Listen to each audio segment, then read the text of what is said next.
For many, it is the start of a wonderful journey in this great game we call Australian football.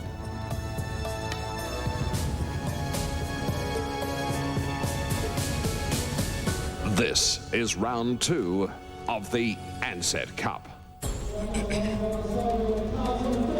Hello and welcome to round 2 Ansett Cup action this afternoon, coming your way from Optus Oval, a Group 3 clash between Carlton and Adelaide. And in actual fact, it's the first match of a big double-header on 7 this afternoon. We'll be heading straight up to Canberra Manuka Oval for the Kangaroos and Kilda clash right after today's match. And that's not the only Ansett Cup drama happening today. The scheduled match in Cairns tonight between Brisbane and the Western Bulldogs is in doubt because of a cyclone in the Cairns region. So there's a meeting at 4 o'clock to decide the fate of that match, and we will keep you updated as we get reports in. Joining us, a special guest in the commentary box today, recently retired Geelong champ Barry Stone. And welcome, Bazza. Jason, great to be here. Thanks very much. Missing the game, particularly after watching the Cats last night? Not at all. Look, a great game last night, but just the release of the mental and physical pressure is fantastic, and don't miss it at all at this stage. And one man, certainly, as we see the Crows marching out onto the ground, one man that hasn't retired is Carlton stalwart and skipper Craig Bradley, a man that just seems to get better with age. Turned 37 last October. He's chalked up 333 games, 10th in the best and fairest last year, and 16 possessions a game. The thing that astounds me is his age at 36 and playing 21 games at great quality. His standard of play in every game is fantastic, and to be that link player he is for the Carlton team, from the half-back line and from the back line and also from the midfield, is fantastic. And the way he's going, his fitness-wise and longevity, he'll go another 2 or 3 years, I believe, because he's so fit and really durable. Reminiscent of Michael Tuck, indeed. He just seems to keep on keeping on. Well, let's take a look at the Carlton lineup, because new coach Wayne Britton, he's going to have plenty of talent at his disposal, isn't he? He certainly has. A few good youngsters, and one in particular is Ryan Houlihan, who had a good start last week, and Wayne Britton's a big rep of his. And he's a Rolls Royce of a Houlihan family, is Ryan, and a very exciting talent. Mark Porter, who, with Aaron Hamill now gone from the Carlton lineup, a bit more, I suppose, responsibility on Mark to play down forward as well as ruck, and I think he's an important part. And also Ange Christou, in the papers during the week, as far as he's missed 2 years with absence with his back injury, backfiring, signed a 1-year contract, and looking forward to a good year from Ange. No Silvani, no Koutafidis, but certainly plenty of big names there. And there is the old master himself, Craig Bradley. He just fit as a fiddle at the age of 37. Looking super fit, and just, I just think he'll keep on going and going as long as he can. All right, well, Lance Whitnell, he's another one that's had a few fitness problems, but he keeps going to that fat camp or whatever they want to call it up north, and he comes back looking a treat, doesn't he? He does. And a player, he plays so well, probably more than he really is. He's 21 years old, and he really plays like an older player and a fantastic player and a really important part of their team. Now, on the other side of the coin, a man that's under a bit of pressure, you would know only all too well from your days at Geelong, Adelaide coach Gary Ayres. Yes, look, he coached Geelong for 5 years, and the first 3 of those years he made the finals, and the first year he was coaching in '95, he made the grand final, so he started off very well. The last 2 years at Geelong wasn't a great position. He got 12th and 11th, and his first year at Adelaide was 11th, so under the pump this year. I think more so because he's in Adelaide. I mean, certainly he was in Melbourne, his first year got 11th, he might have had a chance and not been too much under pressure, but this year, a lot of pressure on Gary. Certainly his win ratio is 54%. Yep. It's better than his losing ratio, so certainly under the pump, probably unjustifiably, I think. Yeah, it's a rather odd thing to be one of the favourites to be the first coach to lose your job in 2001, but they will bet on anything. Let's take a look at the Adelaide lineup this afternoon. Yes, and 3 great players for Adelaide over the years. Darren Jarman, of course, just the master. Keeps on going, getting better and better as he gets older, and whether it be midfield or the forward line, he certainly is an instrumental part of their team, and if he plays well, the Adelaide team might win quite a few games of those. Andrew McLeod, a bit of, I suppose, news in the past few weeks about maybe retiring. He wasn't quite sure, wasn't quite happy with things are going. But I think it's important to play Andrew in the midfield. He's a great player, and really 2 Norm Smith medals is testament to that, so it's important he does play in the midfield. And Matty Robran, centre-half back or centre-half forward. When he's playing centre-half forward, Adelaide play very well, and he's a long kick and a good mark and a good leading player. So those 3 players, they've been around for a few years, are very important for the Adelaide team today and for the season 2001. As we see the Crows players warming up, Nigel Smart, he'll be an important one this afternoon as well, and I hope he handles the ball a little bit better than he did just there. We're looking forward to a great contest this afternoon at Optus Oval, and we'll be back in just a moment with the first bounce.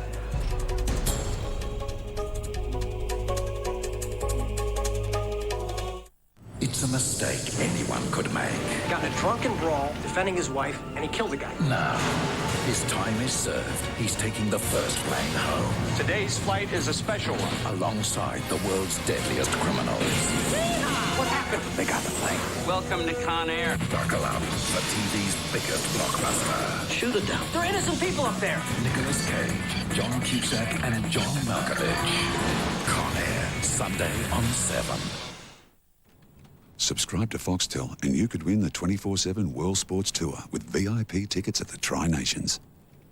Hey, Rick! He's been doing that all day! Jesus!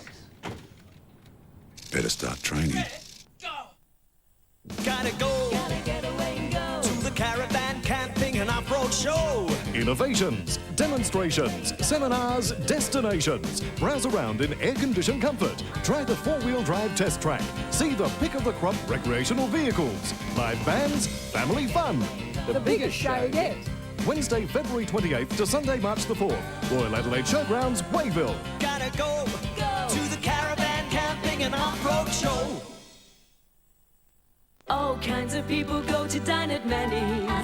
All kinds of people just like you and me.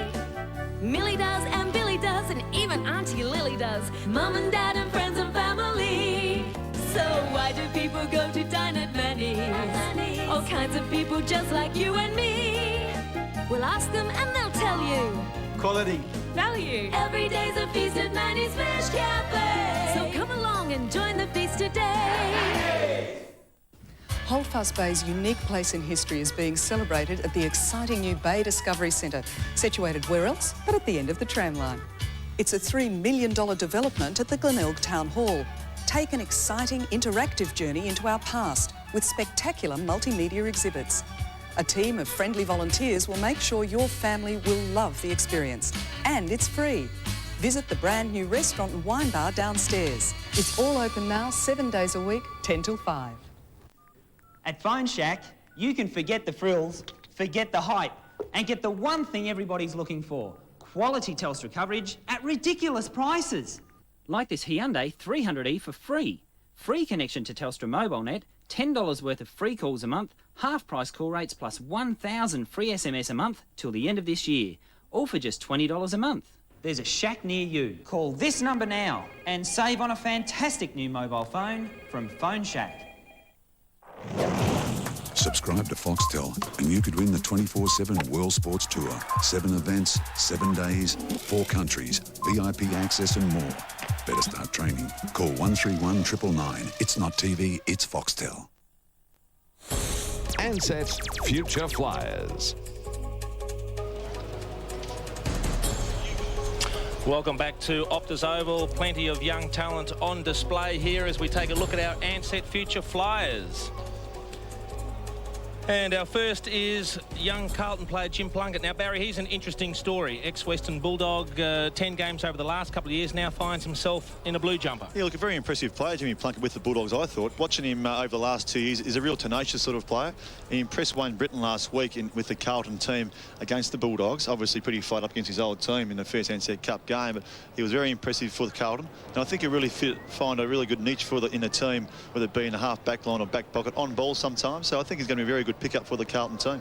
And here's a very interesting one. Young Chris Laddams, a 20-year-old midfielder, originally from North Adelaide, spent the last couple of years at Essendon, but as you'd probably expect, couldn't break into the senior side there. No, look, he's a midfielder. He didn't play any senior games the last couple of years. The reason being Masuti, McCurry, Heffernan and these guys are very hard to break into that team. He's only 20 years old and a really good future, and I think coming across to Adelaide, back to his home state, he'll be very happy back at home, and I think he'll be a very good player for the midfield, helping the likes of Bickley and Jarman and these players out just through their old wearying legs. Well, we'll keep a close eye on those two budding young stars as we welcome the man calling all the action this afternoon, the great man himself, KB, Kevin Bartlett. How you doing, Kevin? Very good, thank you, Jason, and welcome also to Barry. And hasn't Geelong kicked on since you've retired? They have. They're a great forward line, haven't they? They've got that forward line working beautifully now. And the man bringing us all the boundary line developments today as they happen, the game's record holder for the Western Bulldogs, and let's not forget one stellar season down at Fitzroy. Dougie Hawkins, what are the ground conditions like, Douglas? How are you, Jason? The ground conditions, mate, is absolutely sensational. Perfect day for football, mate. Nearly hit your tucker off this surface. It is just absolutely brilliant. A bit of a breeze blowing across my shoulder here towards the Carlton Social Club end. Carlton last week had a great win against the Western Bulldogs. Adelaide were beaten very soundly by Brisbane down in New Zealand. Midfield's fairly even. No Ratton, no Rashudo. It's going to get down to the ruck duels. I think with Matthew Allen, Mark Porter would be too good for the Adelaide ruckman. For me, I'm going for Carlton at $1.20, a bit short, but they will win. They are good things. Back to you, Jason. And, of course, Carlton today, as we start the game, missing Silvani and Koutafidis, two of their big guns. And, of course, Ratton, who won the best and fairest last year, along with Camporelli, also out of the side. McLeod, there was talk he wasn't going to play today, burst out of that centre square up towards the half-forward line. Coming out strongly was Ans Christou, who did well. They'll just share the ball around. Houghton, what a season he had last year, played every game. Camporelli pumps the ball back to the centre square. Whitnell's always going to be the target. Taken away by Clark to McGregor. Pumps the ball back towards the half-forward line. Bowed with quick hands to Robran. Now they've caught advantage. The player's actually stopped. Now the player's going to come back. In fact, he's going to play it downfield, is he? He played holding the man there to Ian against Perry. Christou. So Ian Perry will take the kick. Hurt his shoulder last year, Perry. Well, they played advantage for the initial free kick, and as the ball floated forward, it was just a little bit of manhandling. They are looking very closely at the one-on-one duels this year. Well, he looked a prospect last year, gave him some marking power up forward, and Perry from 25 metres out has pushed it left. And that's an unusual kicking style, KB. He kicked that off about 2 steps. Yes. Let's go down to Doug. Yeah, boys, the Adelaide bench at the moment, we have James Byrne, Robert Shirley, Rhett Biglands, David Gallagher, Justin Chicilio, I think he has pronounced the name, and Stuart Brown. Don't call me Shirley. As Ans Christou pumps the ball wide. Hume was caught. Going in pretty hard, the Adelaide Crows, coming off a poor performance last week. Too much carry on the ball for Bassett. It's lined up on the forward line. Now, this has been pumped forward by, is that Sikoala? Let's see, the young boy has put it through. That is, in fact, Chris Laddams. Monday, sweet. Ali finds true love twice. You're so beautiful. Well, thank you. Now there's twice the romance. This works out, I could be calling you Mom. And there's twice the danger. You're double booked. Ali! But don't think for a second it all ends here. No, bad girl. No. Try guessing the wicked twist. I'm not going to tell you. Seven's new Ally McBeal, Monday after The Weakest Link.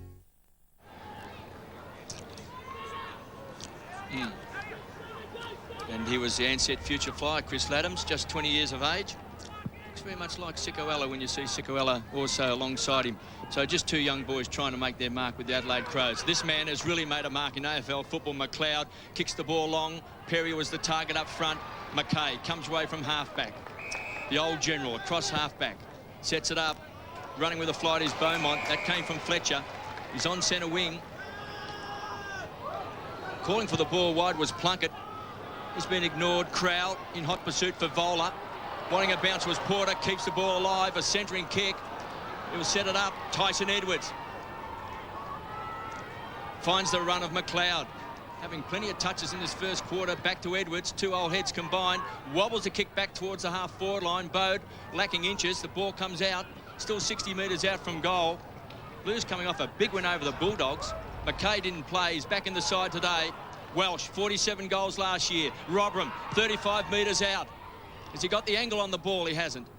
And through for one behind. Quite ominous signs. Andrew McLeod in the midfield starting very well. Probably 4 or 5 disposals so far in the game. Playing very well. Well, we'll go down to Doug Hawkins with the Carlton bench now, Dougie. Yeah, Jason, on the Carlton bench, we've got Adrian Hickmont. We've got young Andrew Merrington, Ben Nelson, the great man Craig Bradley, Dean Rice, and young Heath Colpert. Just having a look at Andrew Merrington. Dead spin image of his father, Gary. Of course, played with the Western Bulldogs. Ball kick wide. Smart. Good body pressure. Was relinquished the vice-captaincy this year. And also being bowled over the line for the Blues was Houlihan. It was very impressive last week. And there's some big raps on Houlihan. Expected to take a big step this year. Throwing on centre wing. The Crows have opened well, 1-2-8. The Blues yet to score. Edwards with pace. Got clear. Ans Christou goes the fist for a toss back in. Interesting setup for the Blues. Matty Allen in the ruck, and they've got the other big fellow, Mark Porter, standing down in the goal square at full forward. So you probably expect the two big men to change down there. And we know Matty Allen can kick a goal too, Barry. He can. He played well last year, a couple of years in the forward line.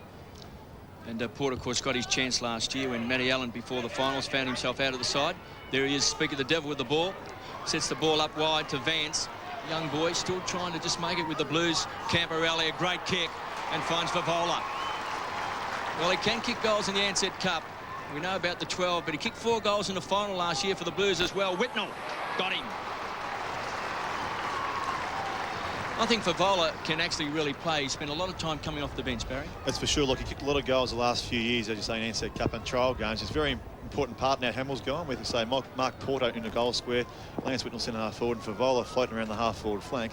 A very, very important player for their structure. And I think with Lance Whitnell playing good football, he's a very smart player, Whitnell, as we see here. He just keeps on running and running. And a player who plays belies his age, really, Lance. And I think those guys are very important in their structure in the forward line. Well, it was a poor kick. Kicked 70 goals last year, Lance Whitnell. But it is quite amazing that he has held down a key position from the moment he first came into AFL football. He's done it so well.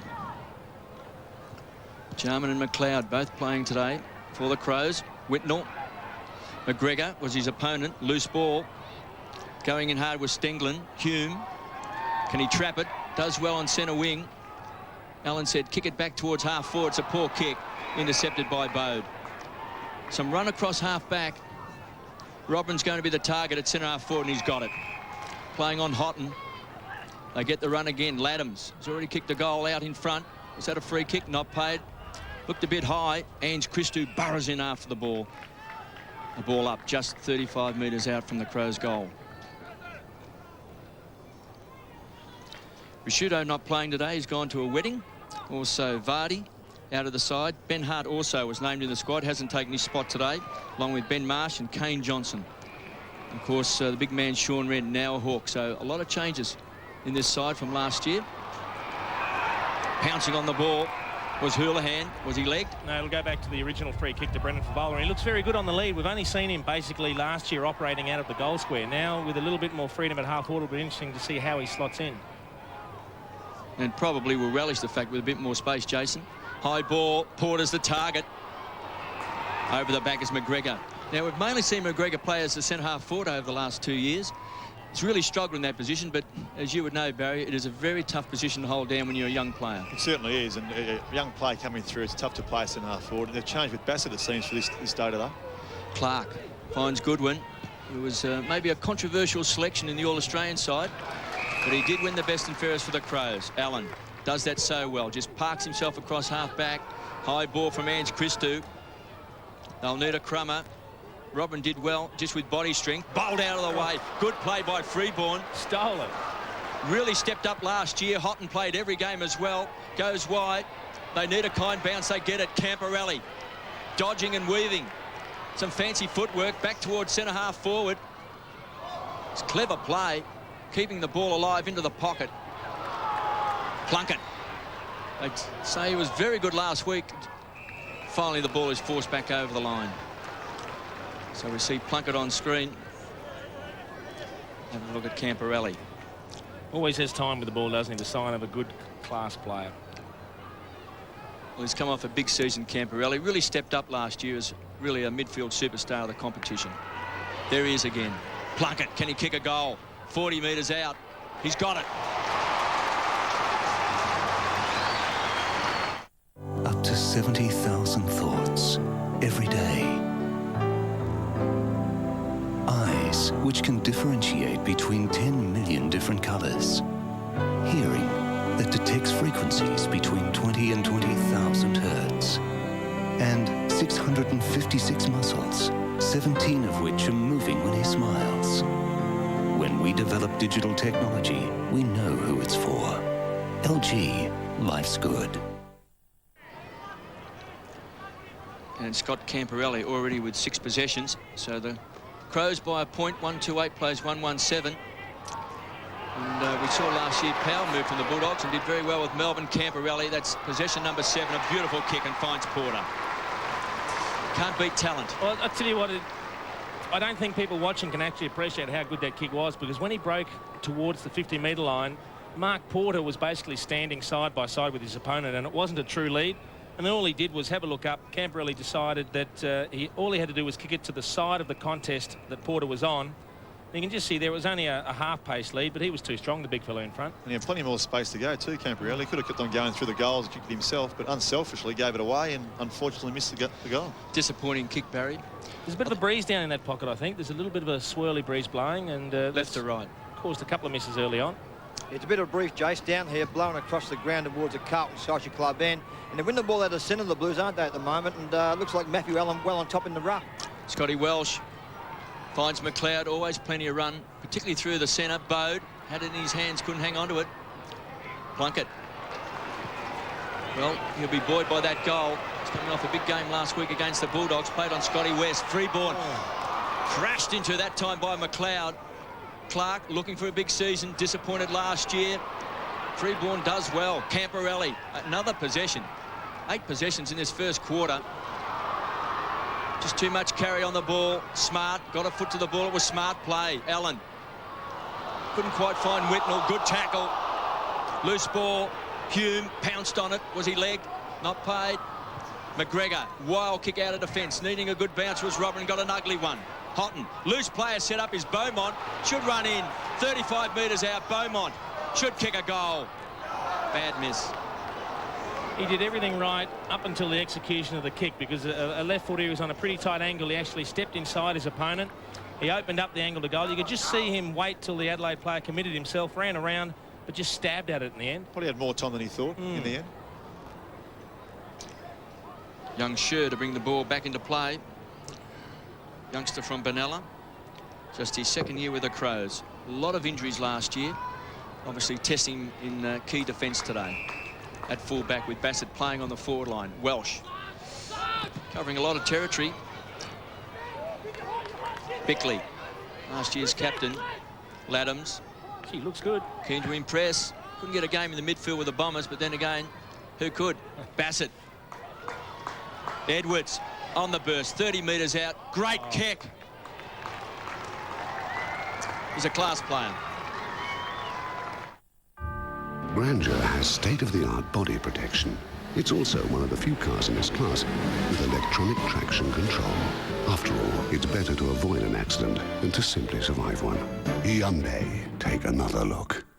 Hi, home improvers. The Stratco Summer Send-Off Sale Catalogue is out now. Thumb through it. Stratco Heritage Fencing, $59 a metre. Stratco Garden Sheds from $199, and Stratco Gable Garages price to go. See Stratco.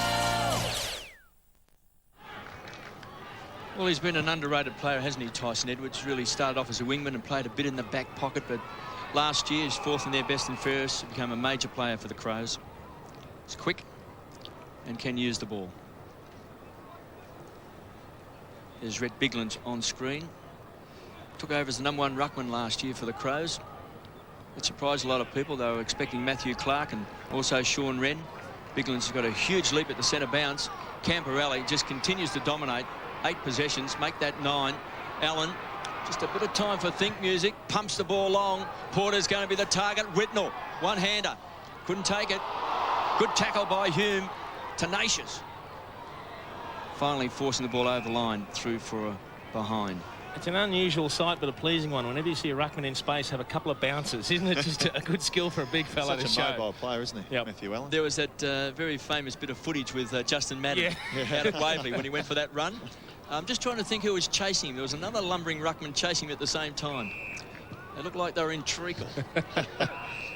Stevens from half-back. Spots it well, Matthew Clark. He's very mobile for a ruckman. Had his studies last year in Queensland. His vet studies maybe took away his concentration. Smart. Oh, good lead. Drills it. Bassett.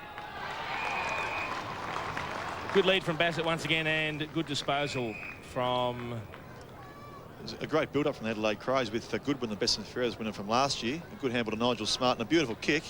That extra metre in front for Nathan Bassett just to finish off the kick from Smart, and good pair of hands. So just kicked it off the instep, Smart. It's just a very clever kick. Well, Bassett has been regarded as probably the best young fullback in the business. He's only played just over 50 games, but they have lined him up on the forward line today. Can he kick like a forward? Kicks it magnificently. To survive in the wide open spaces, you need a real four-wheel drive. The new Kia Sportage. Look at the clearance. It's got a real tough chassis and a dual-range gearbox. It'll take you anywhere. Inside, it's got everything. Out back, there's even more. It carries all I need to survive. The new 2-litre Kia Sportage at $25,990. Bush ducker. With cars, it's personal. 3-2-20 the Crows, 1-4-10 the Blues. And Doug, I notice the great man is warming up on the boundary line. Yeah, it certainly is at the moment, KB. Won't be long before he gets a run on the ground, I think. Probably in the next 4 or 5 minutes, I believe. Craig Bradley. Laddams again in the action. Bassett backing back. He's got 2 to beat. Coming over the top was Vance. Finally forced through for a behind. I'll tell you what, Barry Stone and Baz, what about the move of Ken McGregor down the centre half back? He's doing a fair job on Lance Whitnell. He is, and it's a good move too, I think, because when you're a young fellow, centre half back's probably a bit easier to get into and get developed as your player. And I think being at centre half back, you can run straight ahead and see the game, read the game better than centre half forward when you're a young fellow coming through. Easiest spot to play, centre half back, apart from the ruck where you get free kicks that no one can see. Half forward line. Won a lot of the crumbs, the Crows, which is surprising. Kick was poor. It's been marked by Vance. Just played the 4 games with the Blues.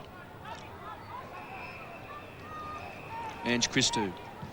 Injuries again last year, but reports are he's fit and well. Manton, Mr. Fix-It. Rockets the ball wide to Fletcher. Former Geelong player, Barry. Yes, he is. Half forward line, Plunkett. Can't get there for a toss back in. 21 plays 10. Adelaide Crows doing well. Goal kickers. Bassett has kicked a goal along with Edwards and Laddams. And for Carlton, Jimmy Plunkett is their sole goal kicker in this first term. Porter. Having a go in the ruck. Great evasive action that time by Tyson Edwards. Bode to Laddams. He has been very impressive. His kick wasn't really good. Set up Goodwin. McKay. Always works himself out of traffic. Great awareness. So is this man, McLeod. Couldn't hit a target in Perry. Boundary throw in. Still on the half-forward flank for the Adelaide Crows. And I think they've surprised the Blues in this first quarter. They have. They jumped out of the box pretty well, the Adelaide Crows. And with their forward set up, certainly surprised them in that way. We've got Darren Jarman now down the forward line as well. So it's pretty potent down there. All accounts, not Here's too one of those free last kicks week. you're talking about, KB. They are the best free kicks in the business. Both ruckmen run back. No idea whose free kick it is. Tiggy Touchwood free kicks. Forced over the line, Brendan Vivola. Well, we highlighted him earlier. Chris Laddams is one of the Ansett future flyers. He's had 6 possessions already in the first quarter. Looks very dangerous. A deadly left foot and very fleet of foot.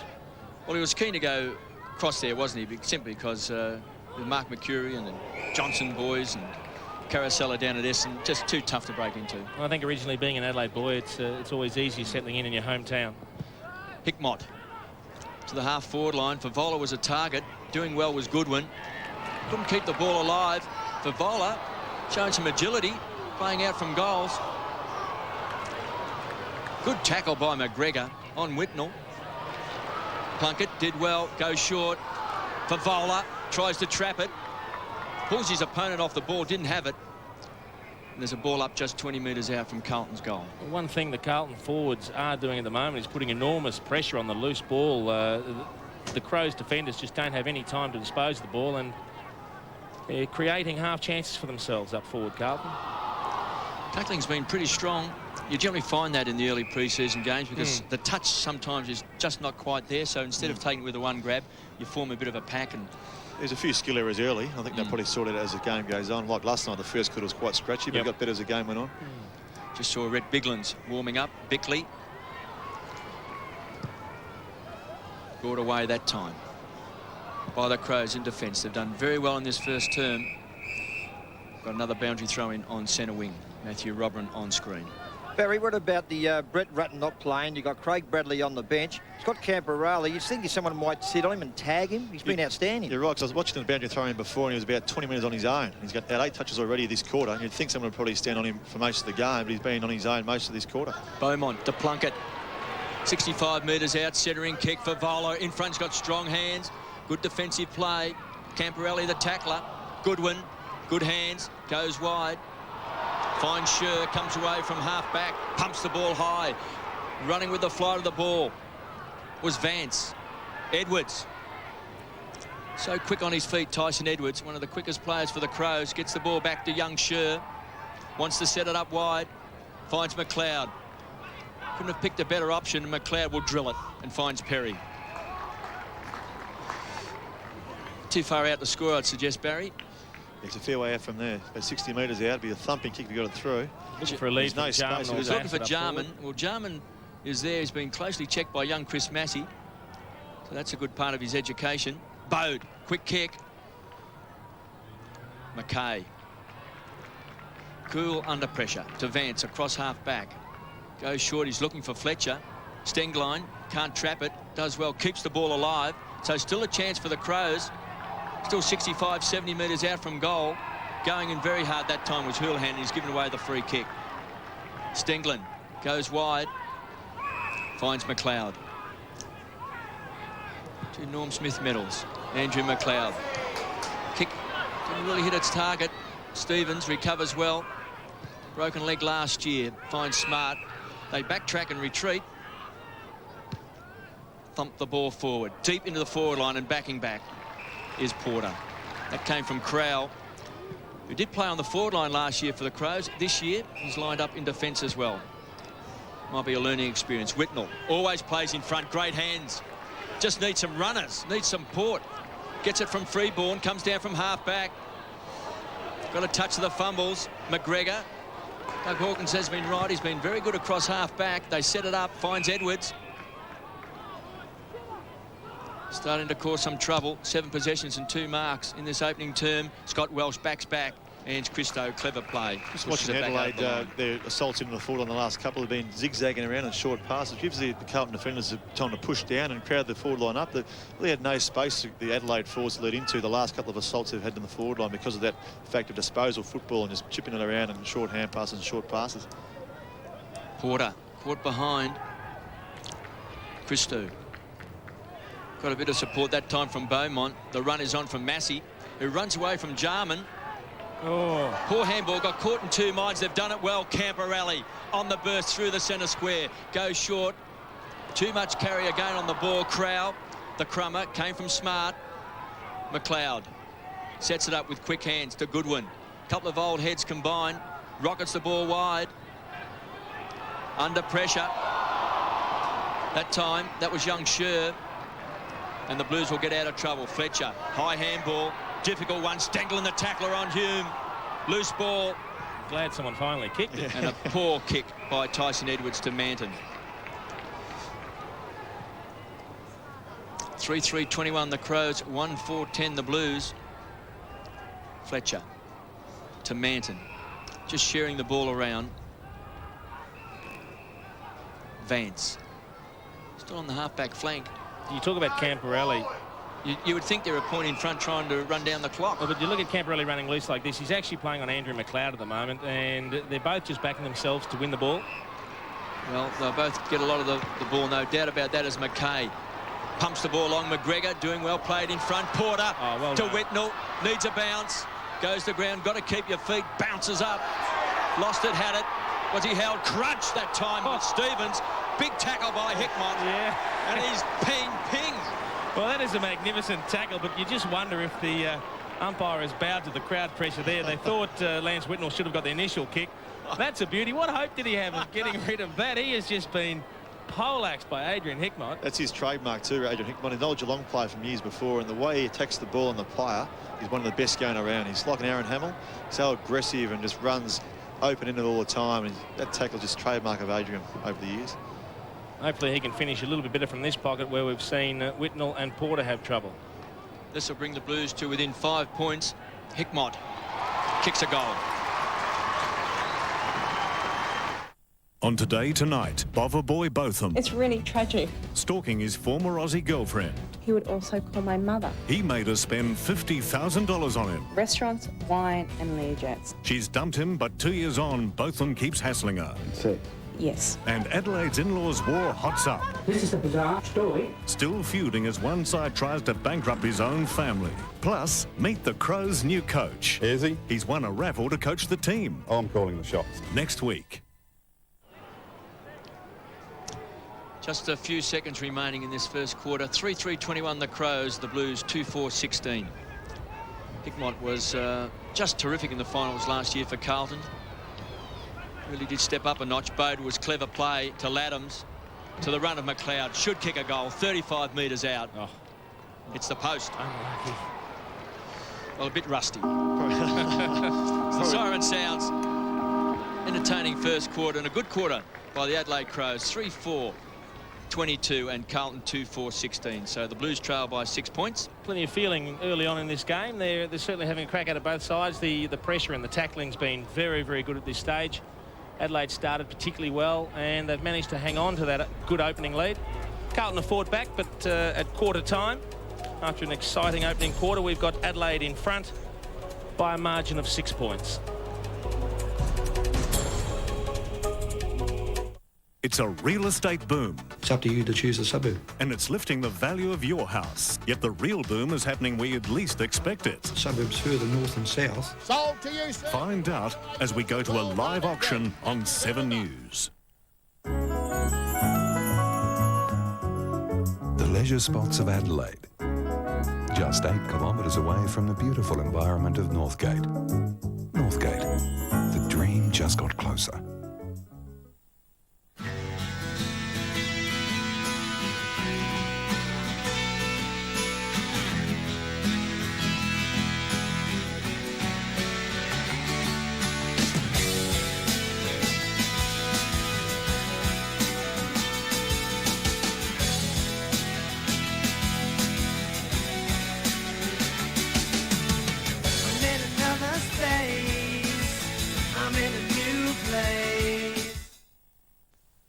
Improvers. The Stratco Summer Send-Off Sale Catalogue is out now. Thumb through it. Universal veranda kits from $760. Good Neighbour fence panels, $66.80 each, and Stratco rainwater tanks to clear.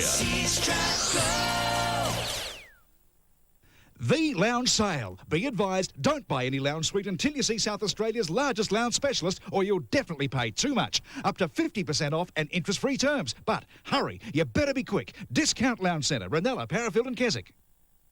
All kinds of people go to dine at Manny's. All kinds of people just like you and me. Millie does and Billy does and even Auntie Lily does. Mum and Dad and friends and family. So why do people go to dine at Manny's? All kinds of people just like you and me. We'll ask them and they'll tell you. Quality. Value. Every day's a feast at Manny's Fish Cafe. So come along and join the feast today. Looking for a home loan? Then call Great Southern Loan, because the best local home loan just got better. By depositing your pay into your loan, you pay your home off sooner. You can still access your money anytime, over the phone or the internet. And you get our fully optioned, low standard variable interest rate with no ongoing fees.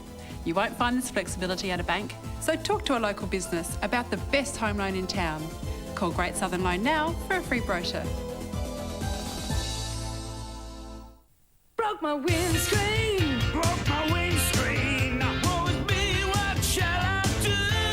Simply phone us, Instant Windscreens. Instant Windscreens fit windscreens, side and rear glass to all types of vehicles. Install van windows and even apply window tinting for cooler driving.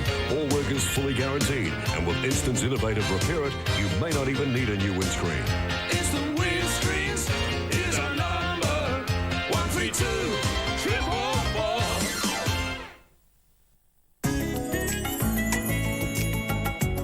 The entertainment of Adelaide. Just 8 kilometres away from the spacious blocks of Northgate. Northgate. The dream just got closer. The time it takes to acquire the knowledge. How many does it take to tango? 2. A lifetime. Time it takes to go from hero to humiliation on national TV. Goodbye. Less than 2 minutes. The Weakest Link, Monday. Quarter time here at Optus Oval on a bright and sunny day sees the Adelaide Crows leading by 6 points, 3-4-22 to Carlton 2-4-16. Bassett, Edwards And one of our Ansett future flyers, Chris Laddams, kicking the goals for the Crows, and he's looked very impressive in the first quarter with 8 possessions. Well, one Crow that we're used to seeing in high-flying action that isn't playing today is down on the boundary line with Doug Hawkins, and I'm talking about Brett Burton. Dougie. Yeah, thanks very much, Jason. Brett, what is the injury and how long will you be out of footy and when will you be back? Yeah, broken collarbone, so about another 5 or 6 weeks. I did it last year and had to get it redone, so about another 5 or 6 weeks. And so far in this game, Brett, you're pretty happy. You know, 3 goals, 4 to 2, 4. A couple of good moves by Gary Ayres. You've got Ken McGregor now down at centre-half back and Lance Whitnell. And as the boys have mentioned, a young kid named Chris Laddams has been good and Matthew Bode. So a couple of good positive signs there for the boys. Yeah, it's been good. He's moved the ball well. Kenny's been real good on Lance. He's the type of player that will do any job for you. You know, he's real good on the discipline and that, so he'll stick to him. And Laddams has been moving the ball well too. And Brett, how's the membership drive going back home in Adelaide and even in Melbourne as well to your members? How's it all travelling along at the moment? Yeah, not too bad. That's what we're over here for today, just trying to promote membership for our Melbourne-based supporters. So you know, if anyone that wants to get on the Crows bandwagon over here, then just give Di a call in the Melbourne office. So, Brett, you reached your target of 80,000 so far? Yeah, easy. You're flying. Anyway, Brett Burton, looking forward to him get back on the footy ground. A great player, great high flyer. Thanks, Brett, and good luck. Back to you, Jason. Good on you, Dougie. And another injury, which seems to be the story of the Ansett Cup thus far. We saw a few go down for the Bombers last night, and tragedy over in Adelaide when Warren Treadray went down with what looked to be a pretty serious knee injury. I think they suggest a dislocated kneecap, Jason. For Warren Treadray. I hope that's all it is, KB, because it looked a lot worse than that. The big possession winners here at Optus Oval for the Crows. We've got McLeod and Edwards both with 9, Chris Laddams with 8. And Scott Camperelli, who we've seen running around with more space than he would be accustomed to, with 12 possessions to his name at this stage. I thought Brett Burton was an Australian cricketer then with the sunglasses on. You're right, 12 possessions to Camperelli, but the midfield of the Crows has done well, and I think this is why they're in front at quarter time. Edwards, McLeod and Laddams have had 26 possessions between the three of them. Yep. So Camperelli's virtually been a lone hand in the midfield in terms of possessions. Yeah, no Bradley in there as yet. He's still on the bench. I think the old fella will be getting itchy feet too, watching the action out there. Well, he warmed up at one stage there. We thought he was going to come on. This boy, Rhett Biglands, was on the bench also in that first quarter. He's come straight into the action. He can jump, Rhett Biglands. A real surprise packet last year. Let's see how he goes. And there you see just jumping a little bit too early. Just needs to find his feet, get the rhythm of the game. Tyson Edwards, one of those stars in that first quarter for the Crows. Pumps the ball inside 50. Whistle is gone. It's a free kick. And it goes to the Blues. Trent Houghton. 22 games last year. Came across from East Burwood after falling out at Collingwood. Must have killed him in the competition at East Burwood. You'd think so, wouldn't you? Because we've seen just how well he's gone. McLeod, a centering kick, a clever kick. And Ian Perry has got it. Well, if Ian Perry didn't mark it, I can tell you Darren Jarman would have, because he had just worked his opponent, Chris Massey, out of the way, and the ball would have dropped to him. But as it was, he just created space for Ian Perry to lead out and take the mark after good work from Andrew McLeod. Just looks very natural on the left foot, centering the ball to a dangerous position. You can just see Jarman had worked his opponent out, but Perry took advantage of the space that he created and lines up 30 out directly in front. And you can see that shoulder strapping last year, and he's put it straight through the centre for a goal. And last year he looked to be a really important player to him. He was one of the players that went down for the Crows last year and injured his shoulder. He can play both ends too, which is good. He's a good size of a guy, and this is a really smart kick from McLeod, very team orientated, which is great to see. Centering the ball to the top of the goal square, and that's what the coaches like to see all the time. And a good mark and an impressive start for the Adelaide Crows in this second quarter. More important in the whole game. I'm sure Gary Ayres is very happy with the way they've been going. Doug, who's on the bench? On the bench here for Adelaide, we've got Matthew Clark, James Byrne, Robert Shirley, David Gallagher, Justin Chiricello, I think it is, and Sickoella? Sickoella, that's the one. Sickoella. Thanks, Jason. Dougie Hawkins on the boundary line for us as Goodwin comes away, streams out of the centre square. He's looking for Bassett. He was crunched that time by Manton. Ange Christou had a very good first quarter, won a lot of possessions across half back. Hume sees the ball over the line for a toss back in. And who's on the bench for the Blues? On the Blues we have Murray Vans, we have young Andrew Merrington, the old fella Craig Bradley, Dean Rice, and Adam Pickering's on the bench. Craig Bradley there, 333 games, 37 years of age. What a career he's had. All-Australian, best and fairest winner, Fos Williams medalist. He's just about done everything. More medals, he can just about march on Anzac Day. Crowell comes away from half-back, kicks the ball down, looking for Robin. Christo's been very good today. Some good signs here for Ange Christo. Stenglen, great smother off the boot. Wins the ball well. It was Fletcher. They'll be pleased with that at Carlton. Some desperation on centre wing. Well, Plunkett. he's in trouble, Plunkett, if he doesn't Burrows knock in it after out. the ball. Just got rid of it in time. McKay, good hands, great vision. Camporelli sets it up to Plunkett, put him under a lot of pressure. Tyson Edwards goes to ground. Plunkett does well. Fletcher. Jarman, first time we've really seen Jarman in the game. Cops one high. Well, that's that style you talked about, Barry. He does come in hard, Adrian Hickmott, and you don't mind an aggressive approach like that. Unfortunately, it was just that Darren Jarman had his head over the ball, and you cannot come in from that angle like that. Just ruffled Jarman's feathers a little bit there. From half-back, that laconic kicking style. His first for the high day, ball. too. Robert! Well, he took the mark of the year last year. He is so strong overhead. He's a bit of a litmus test, I reckon, for the Adelaide Crows. Very much so. If he plays well, they generally play well. This is a good kick. Goes wide and finds Latham to kick their first goal in the opening term. Picked up 8 possessions. Short. Oh, good pass. This is loose checking here by the Blues. Hickmott on the mark. He's come a long way up the ground, Crowell, though. He's worked his way from half-back and just followed up, giving them an option up forward. Probably just reminding the selectors he played on the forward line last year. You just see him, he, a la Matthew Lloyd, threw up a little bit of grass to test the breeze because it is swirling around a little. Crowell, 45-degree angle, right across the face of goal. So they'll need a high flyer. Now, was that a shot for goal? I think it was. Yes. I think we can say it was a bit wide. Jeez, misread the breeze then. Beaumont was desperate.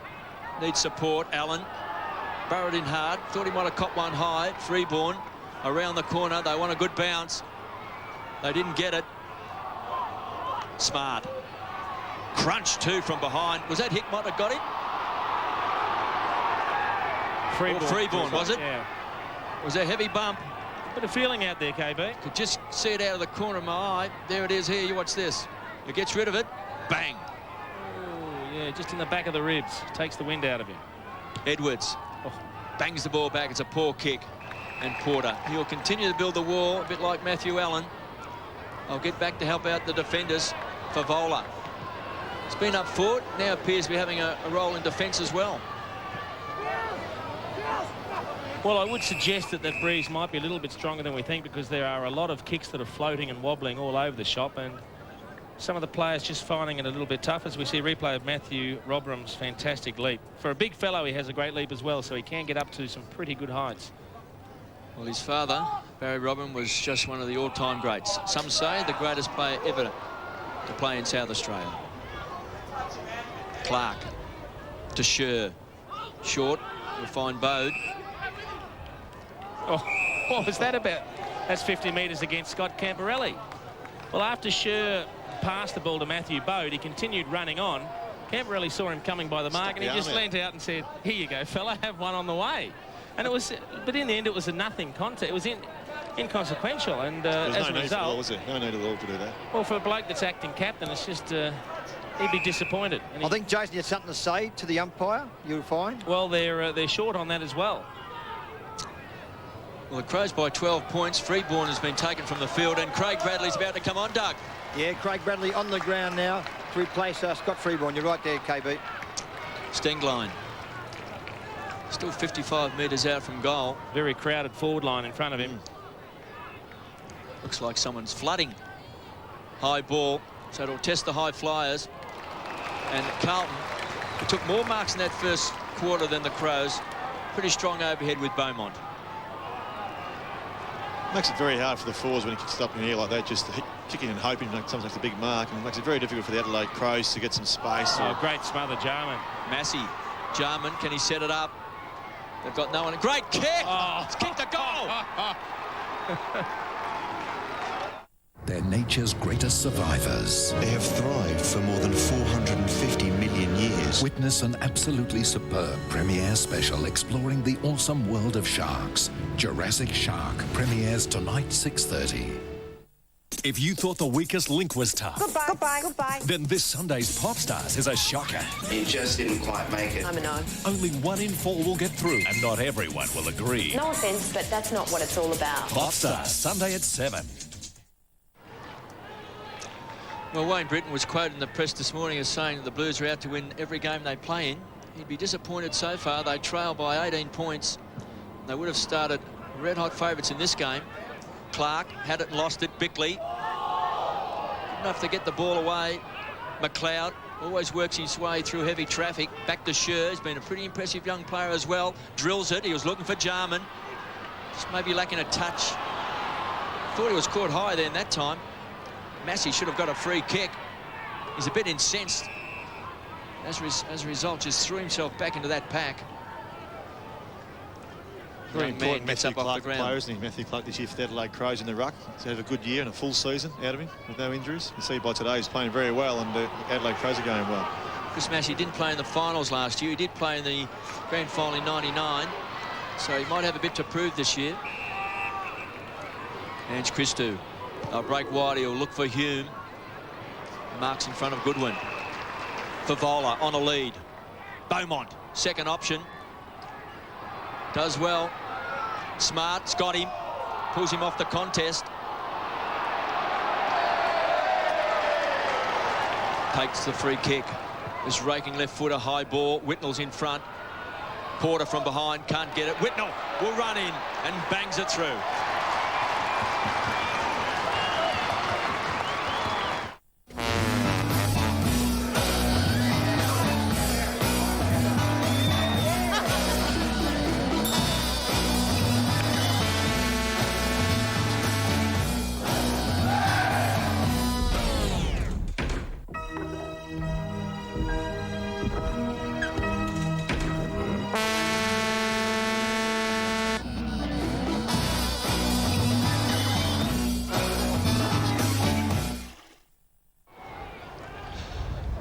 Blues drag it back to a 12-point ball game. First goal for Lance Whitnell. Kicked 70 goals last year. The second highest goal kicker, Hamill, of course, now with St Kilda. Lance Whitnell, one of the best young players going around, but he's just about an experienced player now. Always holds down the key position. Perry, Edwards, just a touch of the fumbles. It was clever play. That time by Jarman. Jarman out towards Bode. He's got pace. Can't keep the ball alive, and he's bundled over the line by Ben Nelson, who really struggled to get a game last year with the Blues. The year before, he looked like he'd just about cemented a place in the side. He'd had a lot of injuries coming across the Carlton from Sturt, but last year it just seemed to fall out of favour. Might have a point to prove as well. Brett Biglands throwing off the ball will take the free kick. It's Biglands, it's Goodwin. Good 70 metres out, penetrating kick. Bassett backs back, got it. Gee, that was a good kick coming in from Simon Goodwin. He could see there was a one-out contest. Nathan Bassett was a few metres behind his opponent, and Goodwin had the penetration on that left boot to kick the ball about 60 or 65 metres. And all Bassett had to do was take a couple of steps forward and hold his opponent, Glenn Manton, underneath the ball. And you see him working forward there. He doesn't push him, he just holds him. Doesn't allow Manton to come back to where the ball's going to land at the last moment. Steps back and takes a very good mark. Kicked a goal in the first quarter. Last year's full-back is looking at goal number 2. Straight through the centre. Are there treatments for hereditary hair loss? Plenty. Do any of them work? This one does. Convince me. It's the only one that's medically proven and also available without a prescription. Will it work for me? It works in 4 out of 5 cases. What's it called? Regain.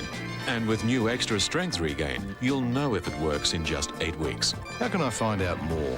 Phone 1300 650 053, or your pharmacist will advise whether Regain is suitable for you. The Crows 6-4-40 lead Carlton 3-4-22.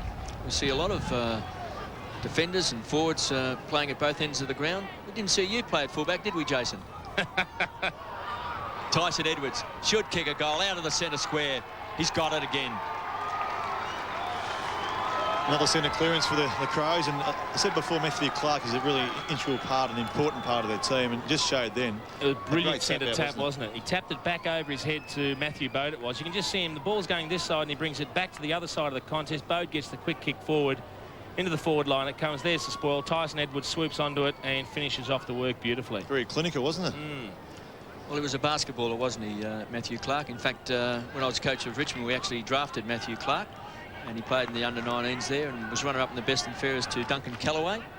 And then he was, for some reason, surprise to me, he was offloaded. Then he was picked up by Brisbane, went back to Adelaide, and now, of course, back in his home state. Camporelli playing a lone hand midfield. Whitnell just can't quite get around McGregor, who's... Oh, what a kick! What a kick! What a goal!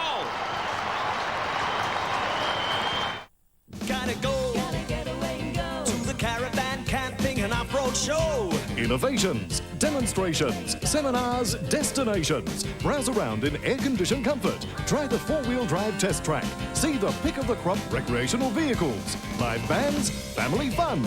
The biggest show yet. Wednesday, February 28th to Sunday, March the 4th. Royal Adelaide Showgrounds, Wayville. Gotta go to the caravan camping and off-road show. The only criticism, if you want to be really, really harsh, is that if you're going to smother the ball, bring your arms up from a low position, not a high position. Yep. And as a result, he was able to kick under the arms that time of young McGregor, who hasn't really played much in defence. But to smother the ball, you've really got to bring your arms from down low, and therefore you get it over the boot. And he actually kicked under his arms that time. But he did everything right. You're right, Jason. He didn't commit himself, overcommit. But unfortunately, he's playing against a bloke who's very, very good. Clark to Edwards. It's been a star today to Bode. 45 metres out, closing, a centering kick. Robin's going to be the target. Got his hands on the Sherrin. Couldn't hang on to it. Houghton to Manton. They'll share the ball around to Massey. It was clever play. Beaumont finds Hickmott. On the edge of the centre square. He was looking for 50. He's got it. It's to be very costly. Just made a penalty this one. It's going to take him within goal-kicking distance. I actually thought Adrian Hickmott might have milked this pretty well. He sort of almost hooked onto his arm and held him onto him. Beautifully done. Adrian Hickmott. 4 possessions and 2 marks today from right on 50.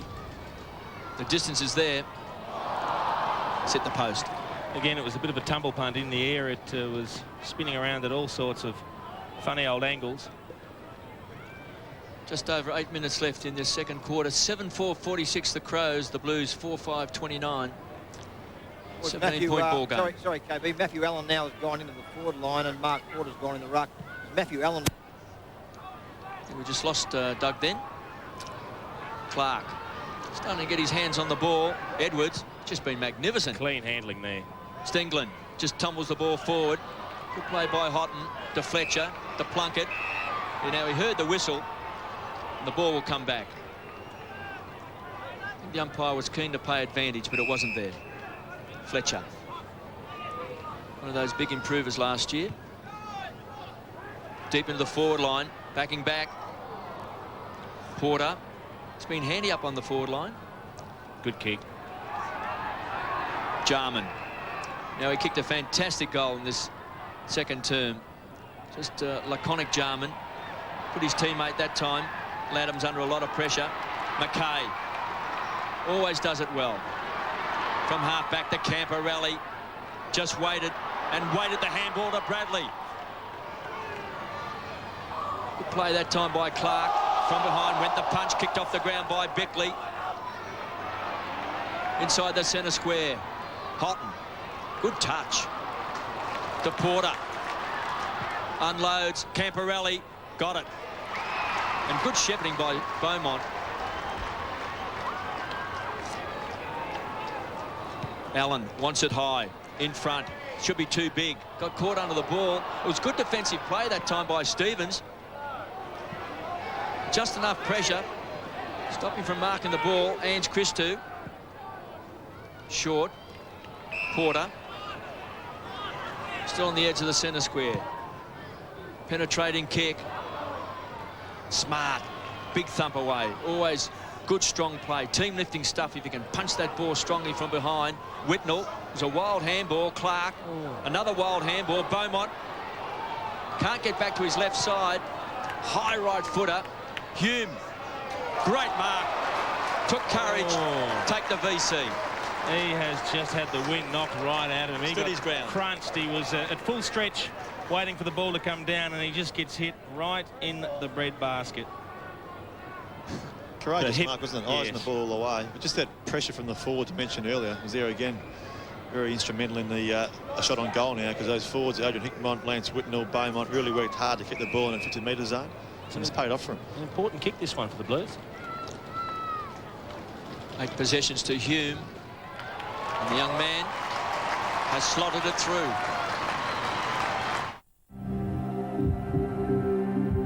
The most obnoxious girl there jumped on top of my boyfriend. The girls have chosen their perfect dates. All of us would have Tom on our list. And so have the guys. So surprised that you do that in front of me. It's not a game anymore. This is the episode where it all starts to happen. I'm in heaven right now. This is the episode where there's every reason for them to be jealous. I don't think you want to watch the rest of that. I have to play the rest of the clip. Temptation Island, Tuesday, 9:30. See Dean Rice and Fletcher having a bit of a spell on the interchange bench. Carlton now within 11 points. 5-5-35, the Crows 7-4-46. You see the intense look on the face there of Matthew Clark. Again, a beautiful tap down to Edwards. Laddams.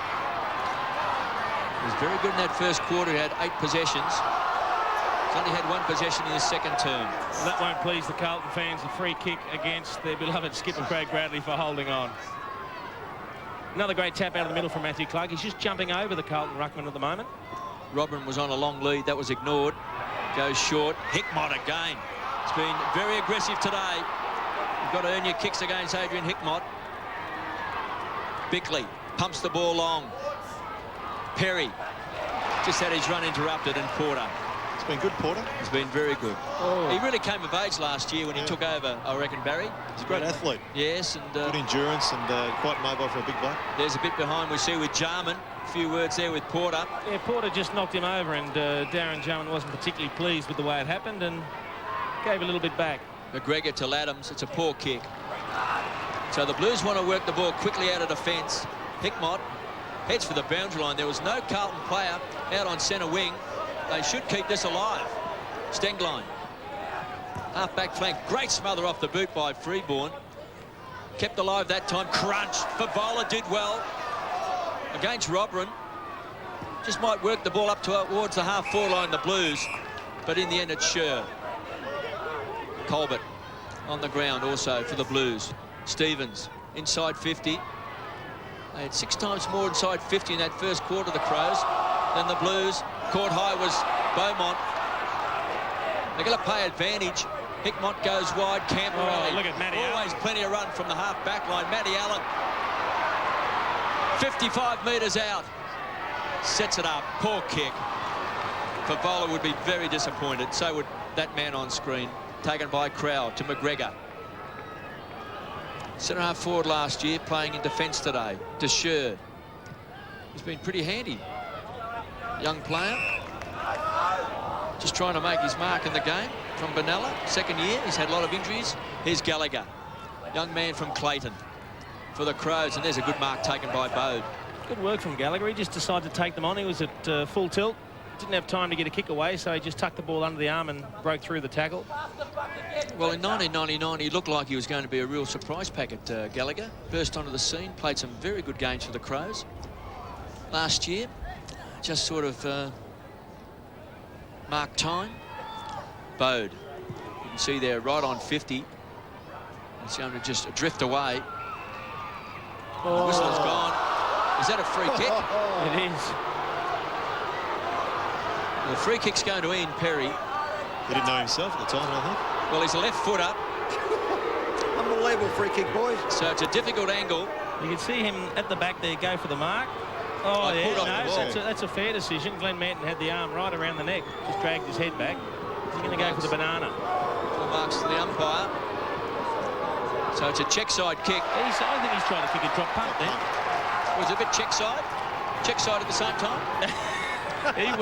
He had no angle and he just tried to thread the needle with a drop punt. Matthew Clark on the bench. And Christo to bring the ball back into play. 2.5 minutes left in the second quarter. Bradley closing in on Bruce Dill's club record. McKay had it and lost it. Good tackle by Hickmott. He means business today. Someone forgot to tell him it's a pre-season competition. Robran. A good hand. To Bickley. Back to Scher. It's been pretty impressive, young Scher. Stenglein into the pocket.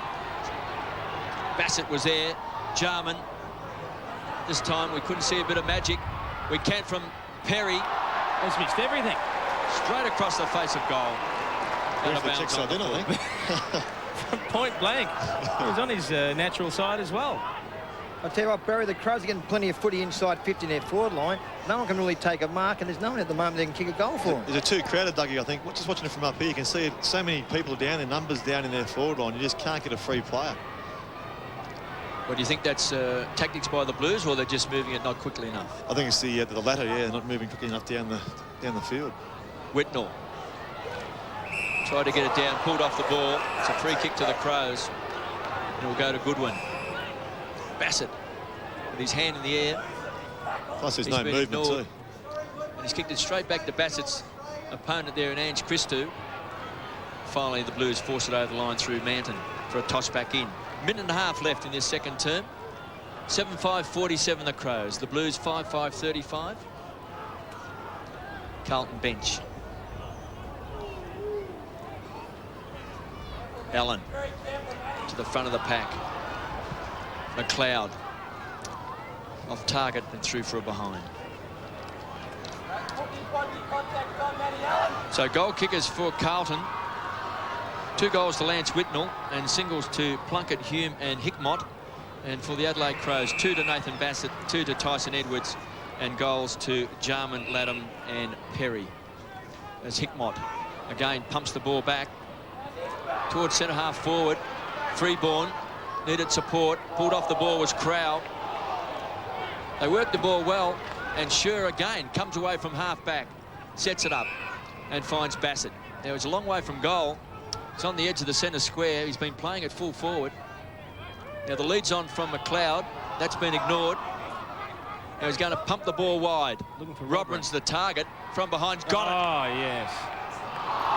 Now he jumped early. I'm not quite certain whether he held it on the way down. Well, he's actually paid the free kick for holding the man because he dragged him down. Yeah, just as it looked like he was going to affect the mark, he is pulled off the ball. You can just see the right arm of Christou. So as much as the Blues faithful supporters don't like it, it was a fair decision. That was a good pick-up by you, Jason. The umpires are looking for ex-players to take up the game. I just wonder whether you thought about it. I don't think so, KP. Look nice in white, Jason, you wouldn't. Thanks, Dougie. Robran right on 50 is a big kick. So the distance, no concern, but the accuracy is. They lead by 14 points. They led by 6 points at quarter time. As we approach half-time, just a few seconds to go. I doubt whether there'll be any more scoring as Bradley kicks the ball in long. He's looking for young Merrington, who's spent the first half virtually on the bench as the siren sounds. So at half-time, a bit of an upset here at Optus Oval. Adelaide Crows lead 7-7-49 to Carlton 5-5-35. There's been plenty of action in the first half. The big possession getter is for the Blues. Scott Camporelli with 20 touches chalked up in the very first half. And it's certainly shaping as an exciting clash at the moment. It's the Crows by 14 points. I know where Mr. Montgomery is. The secret's out. I'm meeting my lady friend. What's Kitty to do? We've been getting along so well. Don't you think you should go to Edward and let him know how you feel? You're right. Whoa, hey! All new Dharma and Greg. I'm Kevin, and this is my wife, Jody. Was that 2 men or 2 women? Then Jack's joined a club. This is a cult, like the homeless. They're trying to make gay people straight. These people are friends. But have they converted Jack? All new Will and Grace, Sunday on 7.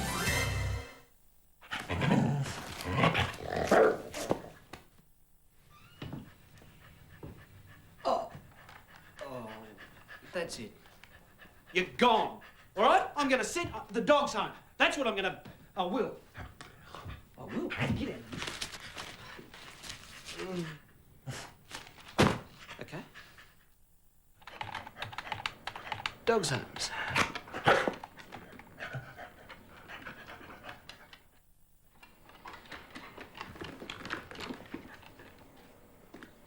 Okay. Come on.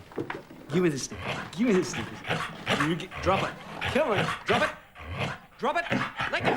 Hey! Rocker Brothers quality assured stores are full of great price ripper specials that you just can't miss. Security steel radials for light commercials only $62. Ask workshops about fitting and balancing. Can't complain about that price. 6x4 heavy duty tarps just $1.50. That's half price. Beat that. Save a whopping $10 on Leisureline Tourer seat covers. A hot price, $15.95 a pair. The bargains just keep coming at all of the 4 big Rocker Brothers stores. Well, we're cheaper than the others. Rockin' around the brothers. For 23 years, the Cork and Cleaver restaurants have tempted guests with the finest of steaks and mouth-watering seafood. Now they proudly present the Cork and Cleaver Spice, a succulent 300-gram Scotch fillet cooked to perfection, smothered in mild hot pepper and hickory, and served with a baked potato. And until the end of March, you'll receive with our compliments a jar of this unique spice valued at $8 with every order of this special dish. First-class personal service in a classic setting, the Cork and Cleaver restaurants. Mum used to say, how come you always spill stuff on your white shirt, never on your black? Doesn't matter anymore since I got Preem with Ultra Lift. It's 95% active ingredient, so it lifts my tough, greasy stains like no other spray. It's the Ultra Lift, not the normal lift, that makes it the great unstainer. When a lift manufacturer from Switzerland doubled profits in a tough environment, MLC was there. You could elevate your wealth with this sort of investment opportunity. MLC, working towards your wealth. It's on this Friday, Saturday and Sunday. The ultimate scratch and dent sale. Hundreds of shop sold, factory second and next display wood heaters and barbecues must be sold. Plus, no deposit, no interest pay, nothing for 6 months. The ultimate scratch and dent sale. On now at Blair Athol, Holden Hill, Lonsdale, Stepney or Williston. How does Matt surf when there's no surf? It has a powerful V6 with an amazing Sportsmatic transmission or a 2.4-litre 4. It has constant 4-wheel grip. It's Hyundai's new all-wheel drive. Hit the exhilarator. The new Santa Fe. Hyundai. Take another look. That's the story at halftime here at Optus Oval. The Adelaide Crows doing it in fine style. 7-7-49, a 14-point lead over the Blues, 5-5-35. Nathan Bassett, unusually usually at the other end of the field. He's kicked 2 at full forward. Tyson Edwards also working very well. And Lance Whitnell, the only multiple goal kicker for the Blues. Well, as we mentioned earlier, straight after the clash today at Optus Oval, we'll be heading up to Manuka Oval in Canberra for the big Kangaroo St Kilda match. And joining us up there, Anthony Hudson and Paul Salmon. Good afternoon, Jason, and everyone. I guess, Paul, we've had plenty of surprises already in the Ansett Cup. It looks like another one maybe on the cards down there at Optus Oval. Yeah. I suppose going into this match, certainly the Kangaroos will be overwhelming favourites after last week, and particularly St Kilda's disappointing form. But that must give the Saints a bit of hope, because we've seen that at this time of the year you really can't pick too confidently, can you? No, look, we hear everyone say that it's way too early to sort of get any strong form guidelines here, but coming off last week, Kangaroos justifiably favourites, and the Saints didn't show us enough last week to suggest that they'd gelled the unit together just yet, and they've still got some critical outs, of course, in Robert Harvey. But look, you know, the St Kilda travelled up last night, Hutto, had plenty of time to prepare, and the North Melbourne Kangaroo boys travelled up this morning. And what do you think about that, the difference? Obviously, Malcolm Blight deciding he's very much a man for routine, Blighty.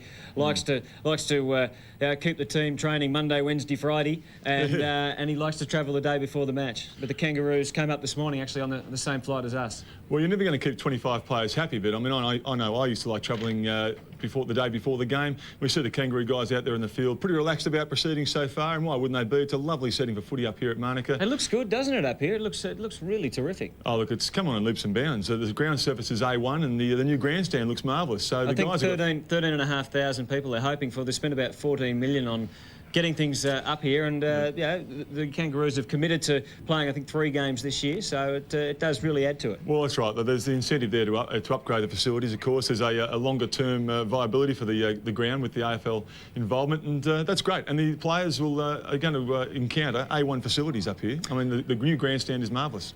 We all saw St Kilda last week, Friday night against Collingwood. We said they're disappointing. What did you read into last week? I mean, Malcolm is the sort of bloke who'll just say, well, look, it's Ansett Cup, we're working on a process, and it's a long-term process. Do you think that's the right way to look at it at this stage? Oh, I think when you get beaten like that, I think it's the best way to look at it. Look, in St Kilda's defence, not only did they not pick up the balls till January, reportedly, but they've got a lot of new faces in their team. So, I mean, you can't expect too much from them at this early stage. I mean, I think gradually, week by week, Malcolm and the supporters of St Kilda will be looking for signs. And, you know, the sign today will be to be very competitive with the Kangaroos right to the final siren. And the Kangaroos, in a short word, they picked up some pretty encouraging youngsters, and they must be looking pretty good for the year with a sort of more of a youth policy this year. Well, certainly the recruiting trends have gone more towards the young guys, and that's justifiable given the ageing list. And so, although Wayne Carey's not out there today, they've got a lot of new faces. I'm sure the Kangaroo supporters are very much looking forward to seeing how they're going to improve. All right. Well, boys, we start here as soon as your match ends, obviously. So we'll get ready for the start of this one between the Kangaroos and the Saints here at Canberra, and see you very soon.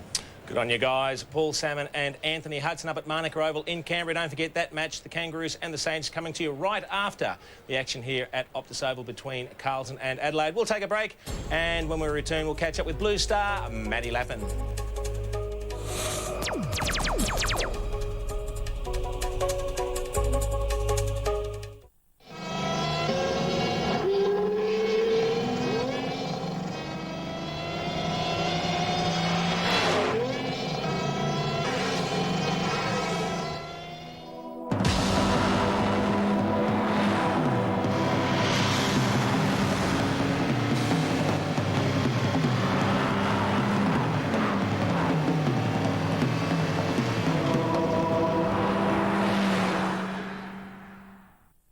It's the same as last year, sir. Yeah, same time, same place. Any clues? No one's talking. And you think they know what's going on? They know who did this. Oh, my God. Those... Yeah, not a pretty sight, sir. And this is the only good lead we've got so far. Right, let's see if the computer has anything to say. Right, you are, sir. This is not, I repeat, not how to burn a CD with an A&R computer. Here's how you do it. Get a U-Butte new super powerful PC with a CD burner installed, plus a 17-inch monitor and a colour printer and a scanner, internet connected, and stacks of software all ready to go for a sizzling $24.99. $24.99 with a burner. That's hot value at Port Adelaide and Melrose Park. Just $4.50 gets you a chicken treat combo every day of the week. Thursday, chicken and chips combo. Friday, fillet deluxe burger combo. Saturday, a $4.50 chicken chips and salad combo. That's got to be the best value chicken treat around. Our ducts keep you cool on the inside. And with the lowest profile, our Brivus contour looks very cool on the outside. Come home to Brivus from Mannix Air.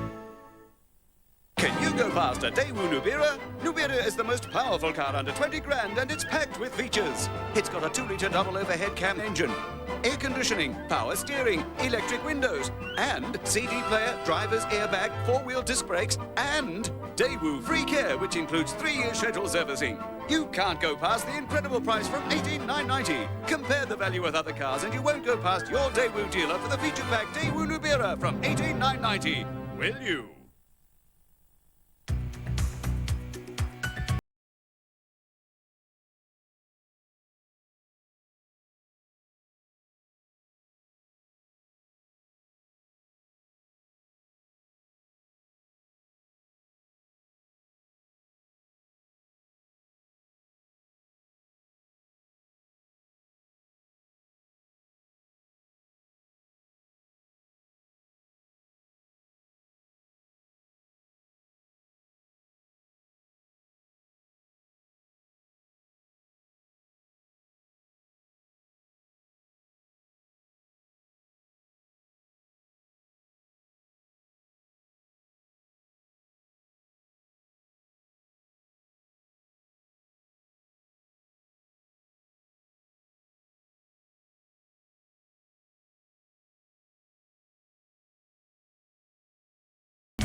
Yes, at half-time at Optus Oval, it's a 14-point lead to the Adelaide Crows. They're doing it pretty nicely at the moment, but it is shaping as a very tight clash.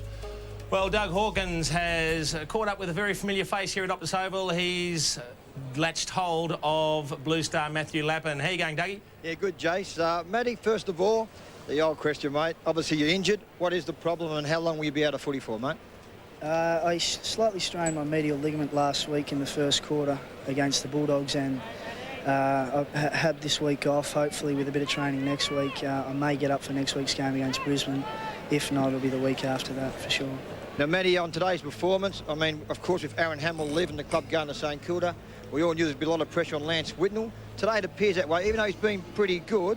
Where else can you see the goals coming from in the Carlton forward line? I know you kick a lot of goals yourself, but where else, in your opinion?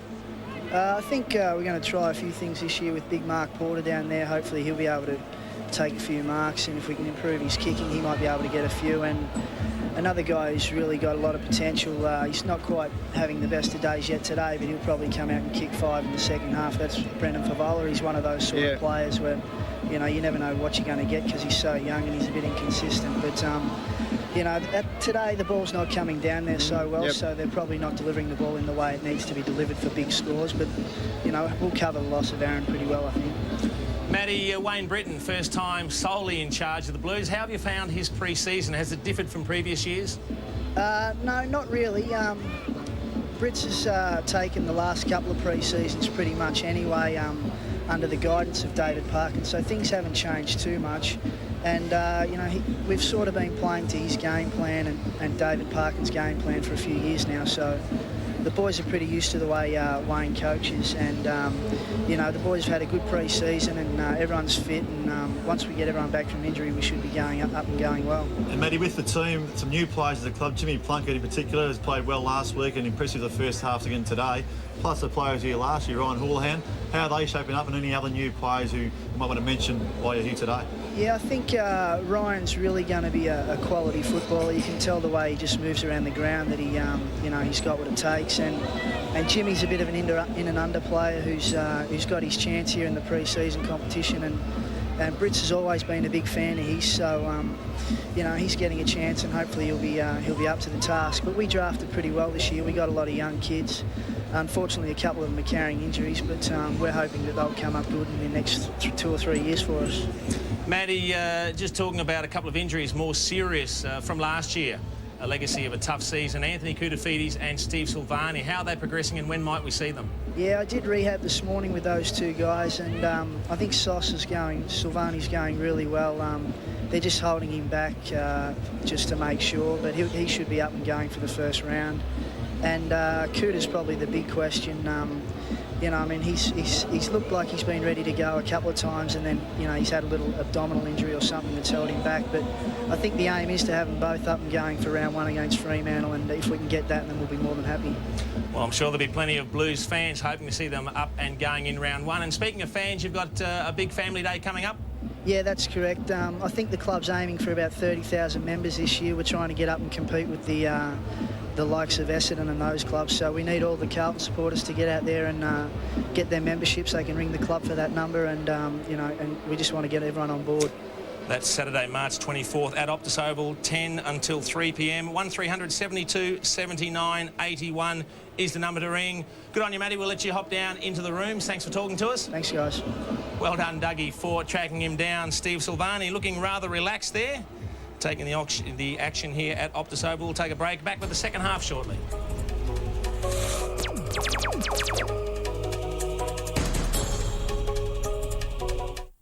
We've only got 4 minutes left. And this is for $10,000. It's a game of strategy. Don't trust me! It's a game of deceit. I thought I did all right. But can you play well enough to uncover who amongst them wants every mission to fail? The intrigue has only just begun. Wednesdays, 7:30 on 7. You are part of the game. The Mole. Who is the traitor? Our ducks keep you cool on the inside. And with the lowest profile, our Brivus contour looks very cool on the outside. Come home to Brivus from Manix Air. You meet people and it's like, so what do you do? You say, like, I'm a plumber. And they go, yeah, cool, you know. And then if I say I'm actually in the army as well, and they've trained me in that, they don't understand that there's plumbers, electricians, carpenters. I mean, we've got enough people in this squadron to build a town from scratch. Went to Bulla to help with new buildings and new sewage systems, water and electricity. How can you not feel good about doing your job and you're just doing it normally? You're not doing anything special, but to know that it's helping other people. Come on, guys! No more Mortine! No more Mortine! What's the problem, Louis? Problem? Mortine high-performance surface spray is the problem. Geez, I hate it. Watch this. Mortine's just so fast compared with regular sprays. See? The poor cocky's on the right cocking in seconds. The guys on the left are still tap dancing. I tell you, Mortine makes you cockies croak fast. More smart, more safe, Mortine. It's on this Friday, Saturday and Sunday. The ultimate scratch and dent sale. Hundreds of shop soil, factory second and next display wood heaters and barbecues must be sold. Plus, no deposit, no interest pay, nothing for 6 months. The ultimate scratch and dent sale. On now at Blair Athol, Holden Hill, Lonsdale, Stepney or Williston. When it comes to choosing a health insurance fund, what's really important to me is security. Oh, and a wide network. Who knows? I may want to move interstate one day. Yeah, and someone who really cares. You know, looks after people. That's important. They're just a few of the reasons why I feel a whole lot better with Medibank Private. I feel better now.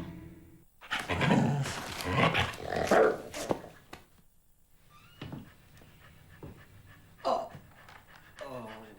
that's it. You're gone. All right? I'm going to send the dogs home. That's what I'm going to... I will. I will. Get out. Okay. Dogs homes.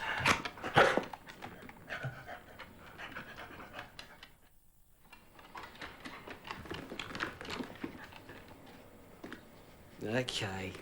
Come on. Give me the stick. Give me the stick. Drop it. Come on. Drop it. Drop it. Let go. Hey! Well, I was always good with my hands, so I was pretty keen on trade. I joined up as an electrician, but decided I wanted to switch over to plumbing, and the Army just organised it all, just like that. It was great.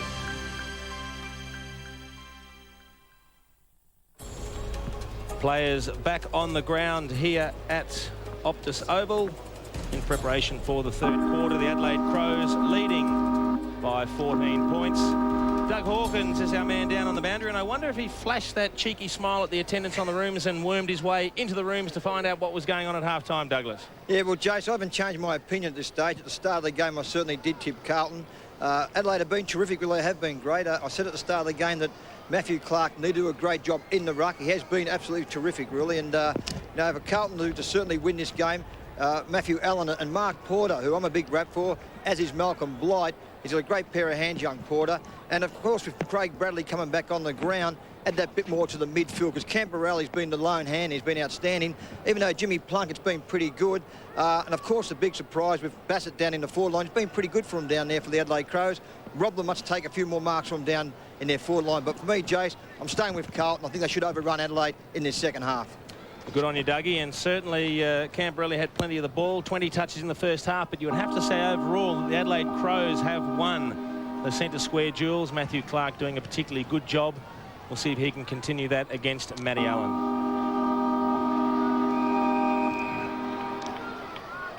Well, inside 50, very interesting, 34-19 in favour of the Adelaide Crows, and they lead 7-7-49 to 5-5-35. They've really taken up to the Blues in this second round match of the Ansett Cup.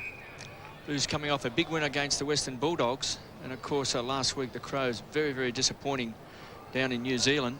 But they've bounced back today. They haven't got Risciuto or Vardy or Hart, Marsh or Johnson.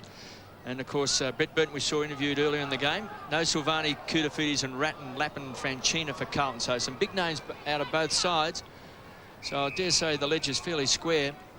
So the Adelaide Crows just trying to redeem themselves from last week. And also the Just during the week, Barry, the talk that Gary Ayres is favourite to be, you know, the sacked coach out of all the coaches at the moment. That might have just got him fired up a little bit. I'm sure it would, and Gary would be pretty keen to do well today with all that pressure on him from a few weeks ago. So it's a good performance the first half. A couple of seasons they've been out of the finals now. Robran concedes ground, gives it across to Bickley.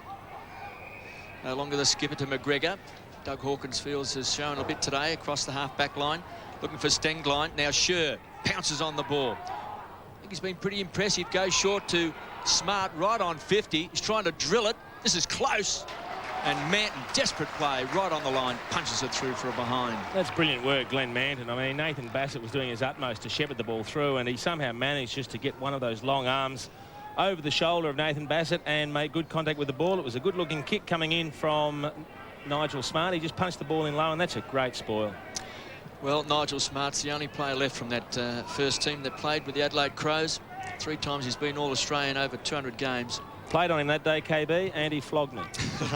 Well, he's the last remaining player from that famous game. Can't die soon enough for me. Dermot Brereton got reported, didn't he? And got, I think, was it Craig? 6 weeks, yeah. Chris McDermott. That's right. Got suspended for 6 weeks, and there's, speak of the man, Smart.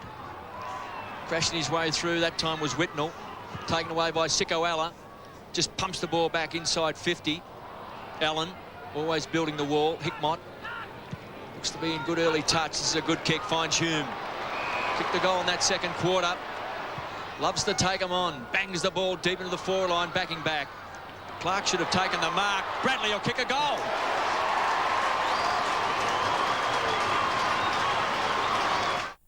Monday. How could you still be doing drugs? In the practice. You're asking me to conspire with you to keep her in jail? Until the baby is born. She's damned if he doesn't. You're gonna wind up dead. Will he be damned if he does? Monday. Tuesday. Oh no, copy. 1 hour of heart-stopping drama. Come on, little fella, come on. With a twist that'll leave you speechless. There's the door. You have to decide which side of it your future's on. Tuesday on All Saints. Let's go down to Dougie Hawkins. He's on the boundary line. Who's on the bench for the Crows? On the bench for the Crows, KB, we've got James Byrne, Robert Shirley, Scott Welsh, Rhett Bigland, Chris Laddams and Stuart Bound. And we did see the Matthew Clark there. Just didn't get his hands on the ball. It virtually went straight through his hands.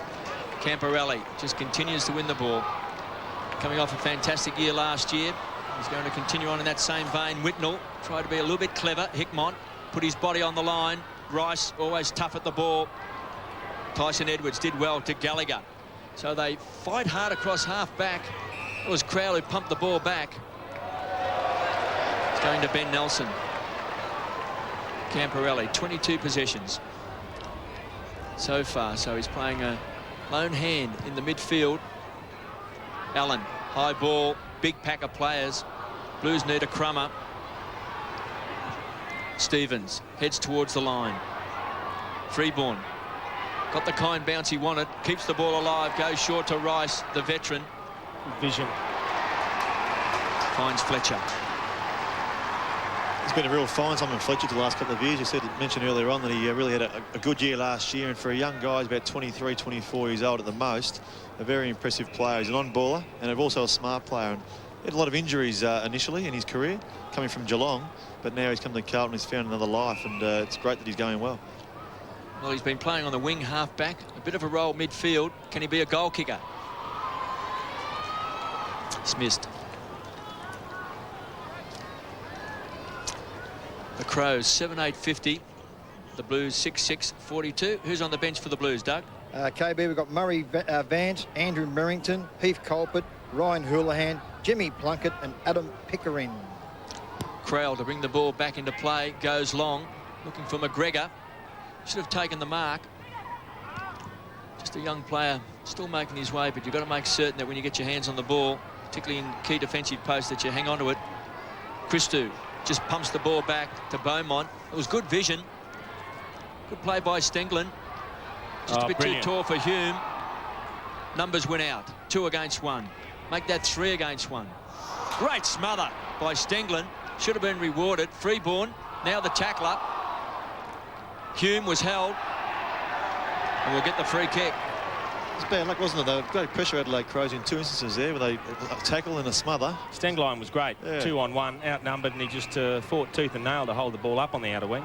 Matthew Allen. Just his 3rd mark for the game. Ange Christou loves to kick the ball long for Vola from behind. Crowell done some nice things in defence. Goodwin always has that great vision.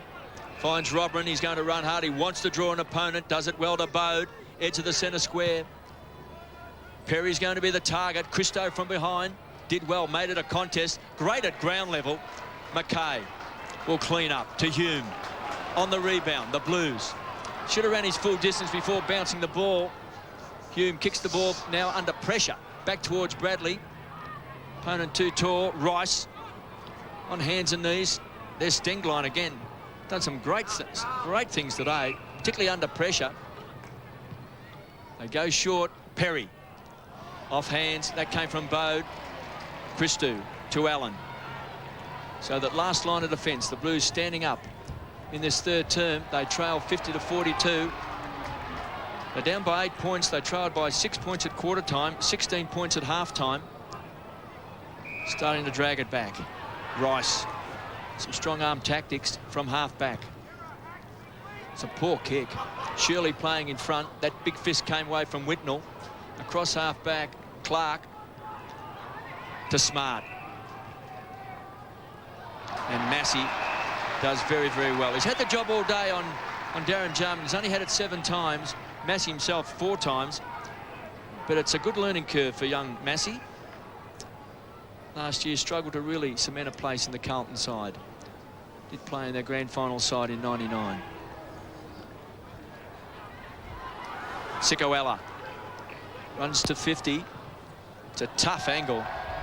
It's a poor kick. It was an important shot for goal, I think, because Adelaide were leading by 4 goals in the 30-minute mark of the second quarter, and now all of a sudden the Blues got the last 3 goals, so they only trail by 8 or 9 points now. So there's certainly a very important shot on goal, and Gary Ayres in the box we saw then would have been hoping to win through for the goal.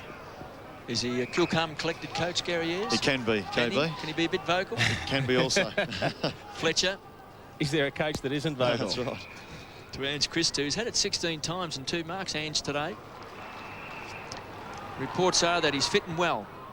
Beaumont towards centre-half forward. McGregor again got his hands to the ball. Burrows in after it, does well. Some strong tackling. Smart. He is clever. Always got great presence of mind. Standing under the ball was Beaumont. Dropped it. They'll pile on top. And a ball up on centre wing. And they're the balls you hate, don't you? Sitting there waiting for like 5 minutes of standing. Seems like when you're standing there and you know the traffic's coming, don't you? Just expecting that crunch. 7-9-51 Adelaide. Carlton 6-6-42. Within 9 points. Crows have done well today. Carlton certainly clear favourites to win this game. Bickley back towards the half-forward line. Christou. Well, he's nearly been impassable across half-back. Always kicks the ball long. This time lands in the arms of McLeod, who started well, but has drifted out of the game in that second quarter. Taken by Bode. Edge of the centre square. Bassett's the target. He's got it. Was he pulled off the ball? Wasn't paid. Hickmott. Back to Houghton. Pinpoints it to Rice. Now he's got Favola on centre wing. If he can just run onto the ball, he does it well. Whitnell always plays in front. Always attacks the ball. The kick from Favola was a poor one. Numbers win out. Sure did well. Surely that's too high. Good tackle, though. Forced the error. Crowell on centre wing. Touch of pace. Kicks a high ball back towards centre half forward. Biglands. Big jump. Hickmott. Just a bit more purpose across half back now for the Blues. Freeborn. Takes on Bode. Kicks to a one-on-one contest. He's looking for Camporelli. Robin can set it up to Jarman. Touch of magic maybe to Bode. He'll need a kind bounce. Traps it on 50. Needs support. 3 against 1. Crunched. Surely, was that in the back? He ducked his head, I think. So Was he tackled from behind? Well, I think he was spinning and turning. It was a pretty good tackle in the end. Decision. He didn't have much option. He was outnumbered 3-1. Can't push in the back, though. Bradley. Short to Hickmott. Keeps the ball alive. Bassett. It's been handy up forward. Hands Christou. Well, he's back. No doubt about that. High ball, Camporelli. He's got it on centre wing. 23 possessions at Camporelli. Beautiful kick. Finds Whitnell. Well, that's just a beautiful pass, but Lance Whitnell was he was in motion. He was running towards goals. He just propped, turned around, came on the short lead, and Camporelli, whose reward for that pass looks to be coming off to have a bit of a spell, just delivered the ball beautifully. Just punched it in low. Nothing a defender can do about that. Well, Lance Whitnell's kicked 2 goals, both goals coming in the second term. Directly in front, kicking down to the Robert Heatley stand. Whitnell has pushed it right and through for a minor score. And Heath Culpert is the man coming on to replace Scott Camporelli. A good experience with the young Adelaide guy playing Lance Whitnell, to play on him at centre-half back, and then maybe in another 12 months' time get down to centre-half forward and actually try and emulate his moves that Lance has played today. Ian Perry, I think, has also been taken from the ground, Doug. Yeah, it looks that way. KB has been taken from the ground. Probably a bit of a spell. He's been pretty reasonable. And young Bound has just come on, a young boy from Norwood. Reputation of being a very strong mark. Now, Ian Perry's dropped a couple of marks in this quarter, so maybe that's the thinking behind bringing on young Bound, number 44 for the Crows. Beaumont sets it up. Got it across to Houlihan. Hasn't had many touches today. Deep in the forward line. Oh, big grab. It's taken by Quarter. To Lance Whitnell, I think. Over the shoulder was the infringement signalled by the umpire. It was a big pack, and I've got to tell you, Mark Porter moved a few of them out of the way as he came in. That's just strength. Look, he was sandwiched in between 2. But in the end, well, it seemed to be a rather fortunate free kick. He might be a threat this year up forward, Porter. Just watching him today, capable of taking a big grab.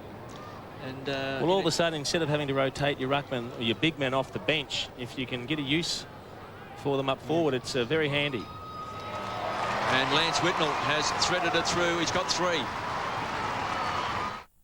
Up to 70,000 thoughts every day. Eyes which can differentiate between 10 million different colors. Hearing that detects frequencies between 20 and 20,000 hertz. And 656 muscles, 17 of which are moving when he smiles. When we develop digital technology, we know who it's for. LG, life's good. Well, the Blues now within 2 points. They trailed by 6 points at quarter time, 16 points at half time. Now they've got a sniff. Allen in the ruck against Biglands. Gallagher thought he had it and lost it. Plunkett kicked an early goal. McKay was under pressure. Beaumont, hands and knees, and pulled off the ball was Plunkett. So the ball will come back. Young Jimmy Plunkett played a very good game last week, playing on Scotty West. Started well today with a goal in that first quarter. He's had a bit of a breather on the bench as well. Ange Christou, 10 possessions in this third term across half-back. Adelaide's last goal came at the 12.5-minute mark of the second quarter. She's so run that back a long line way. has been so strong for the Blues. Houlihan kicks into Crowell. They need a cool head. McLeod was the man to Gallagher, to Stevens, to Robran. So some run coming out of defence. Stengline. It's been very, very handy. It's his 12th possession. The kick was a poor one. It was a floater and too high. Manton was desperate. So was Robran. Caught high.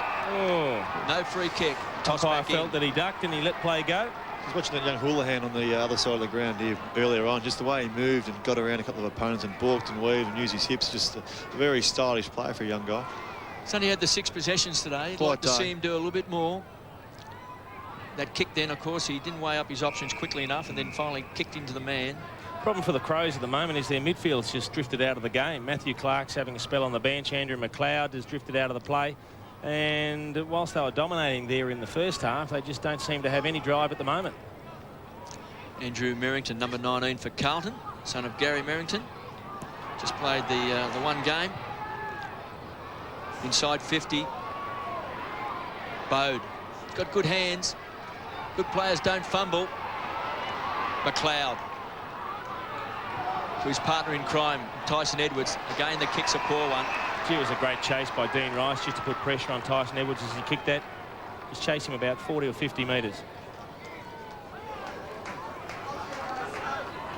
Massey has had the job playing on Jarman. Bradley. Good smother that time by Bassett. Massey's going to close quickly. Biglands. Conceded ground back to Latham. Kicked the goal in that first quarter. He was very handy with 8 possessions. A little bit quieter in the second. High ball. Kick. Good fist away that time. Came from Manton. Mr. Fix-It. Massey can recover. Nelson. They just can't penetrate the Blues backline in this third term. They have really, really struggled. They haven't scored in this quarter, the Crows. They were 7-7 at half-time, haven't scored. And the Blues have kicked 2 goals too.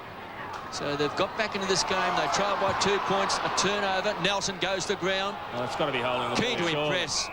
Oh, geez, lucky there. He had ample opportunity to dispose of the ball, then could consider himself rather lucky, I think. Young Colbert. Yeah, young Colbert. You just see there he had his hands free. He rolled over with the ball. He's still holding it. Might have just got knocked out of his hand momentarily, but a bit lucky. Sure. High tackle. Manton to Plunkett. Just overusing it a bit, Carlton, at the moment. The Blues are breaking quickly from defence, but maybe they are overusing it a bit, Justin. Doing a lot of short passing across that half-back line. Coming in hard was Houghton. Smart. They need to score, the Crows, just lift the spirits. High ball. Backing back. Free ball. Quite a few turnovers of Crows too, haven't they? Just bombing the ball into the half-forward line, and Christo and Manton and Massey just lapping it all up and taking marks on their own most of the time. Looks a real prospect, Freeborn. 18 games last year. One of those young players, I'm certain Wayne Brinton is hoping to take the next step. Ball punched back over the line, that time by Stevens. Jason, you were saying before, mate, that the midfield of the Crows has certainly slowed down a bit. Maybe Simon Goodwin or a Mark Bickley up a half-back flank with 5 minutes on the ball could be a bit of an option. They probably need to get 1 or 2 of their more experienced players into the middle. Again, we saw that graphic. 12.5 minutes since of the second quarter was the last time the Crows scored a goal. Manton, a couple of old heads for Carlton across that half-back line doing well. McKay and Christou having an absolute picnic. Pumps the ball wide and finds Houlihan. Yeah, they've gone longer than a quarter now without a goal, the Crows. That's a worry. To Bradley. The general loves to set it up. Finds Plunkett. They'll run hard out of defence. Massey runs off Jarman. Should run his full 15 metres before bouncing the ball. That was a great run. Does it well in the end. Good vision. Finds Beaumont. Great running from the half-back line. But no need to bounce the ball. Just run with the ball 15 metres. You don't have to bounce the ball twice in the whole length of the centre square. It's funny that, KB, because a lot of players you do notice as soon as they get it and they realise they have space, the first thing they do is bounce. Only need 2 bounces. You have a look at the length of the centre square, just 2 bounces. Every 15 metres, it's 45. You run 15, take a bounce, run another 15, take a bounce, and you kick it at the point of the square. And you get yourself balanced, and you can look upfield. Beaumont. Well, he kicked 8 goals and a half against Collingwood once, and then Matthew Allen reminded him at half-time that Fred Fanning's record was only 18. Came to an abrupt halt. Never got another kick. Unless it went to his head. Stevens. Kicks long. Smart was Indian arm wrestle that time with Houlihan. And take the free kick. You're just saying, Jason, before about Darren Jarman, he hasn't got many faults in his game, but there's only one fault in his game, and that is picking up a player or a younger player running down the ground out of the Crows forward line. Yeah, you're right there, Dougie. He certainly didn't like having to chase half the length of the ground either behind Chris Massey. Smart. He's looking for Bassett. Worked his way to the front. McKay, the tackler. And a ball up. 65 metres out from Adelaide's goal. 7-9-51 to 7-8-50. So the Crows still to get a goal in this third term, 12.5-minute mark in the second quarter. Led by 16 points at half-time. Now they lead by 1 point. Gallagher sees the ball over the line. in front of young Pickering for Carlton, number 46. Just a second year off the rookie list. Biglands and Allen. To lock horns. Boundary throw in centre wing. Give it to Biglands. Trapped it well was Gallagher. Young man from Victoria, from Clayton. Oh, dangerous kick. Too much carry for Robert. Hitting the ball hard was Rice. Puts himself on the line. Colbert. Now, that's a couple of those they've let go in the space of a couple of minutes, and I think they've taken the approach that if the player with the ball in any way drops his head, they will not pay the tackle for over the top, and that looked to be a high tackle. Yeah, he didn't drop his head, really, did he? No. I mean, it wasn't as if he ducked his head. I mean, It's a natural reaction to pull it in, though, when you're ready to get tackled, isn't it? Took some evasive action. Good handball by Plunkett. Gives it across to Nelson. Unloads a big bomb, kicks it long. Backing back was Porter. Needs support. Here it comes. Beaumont.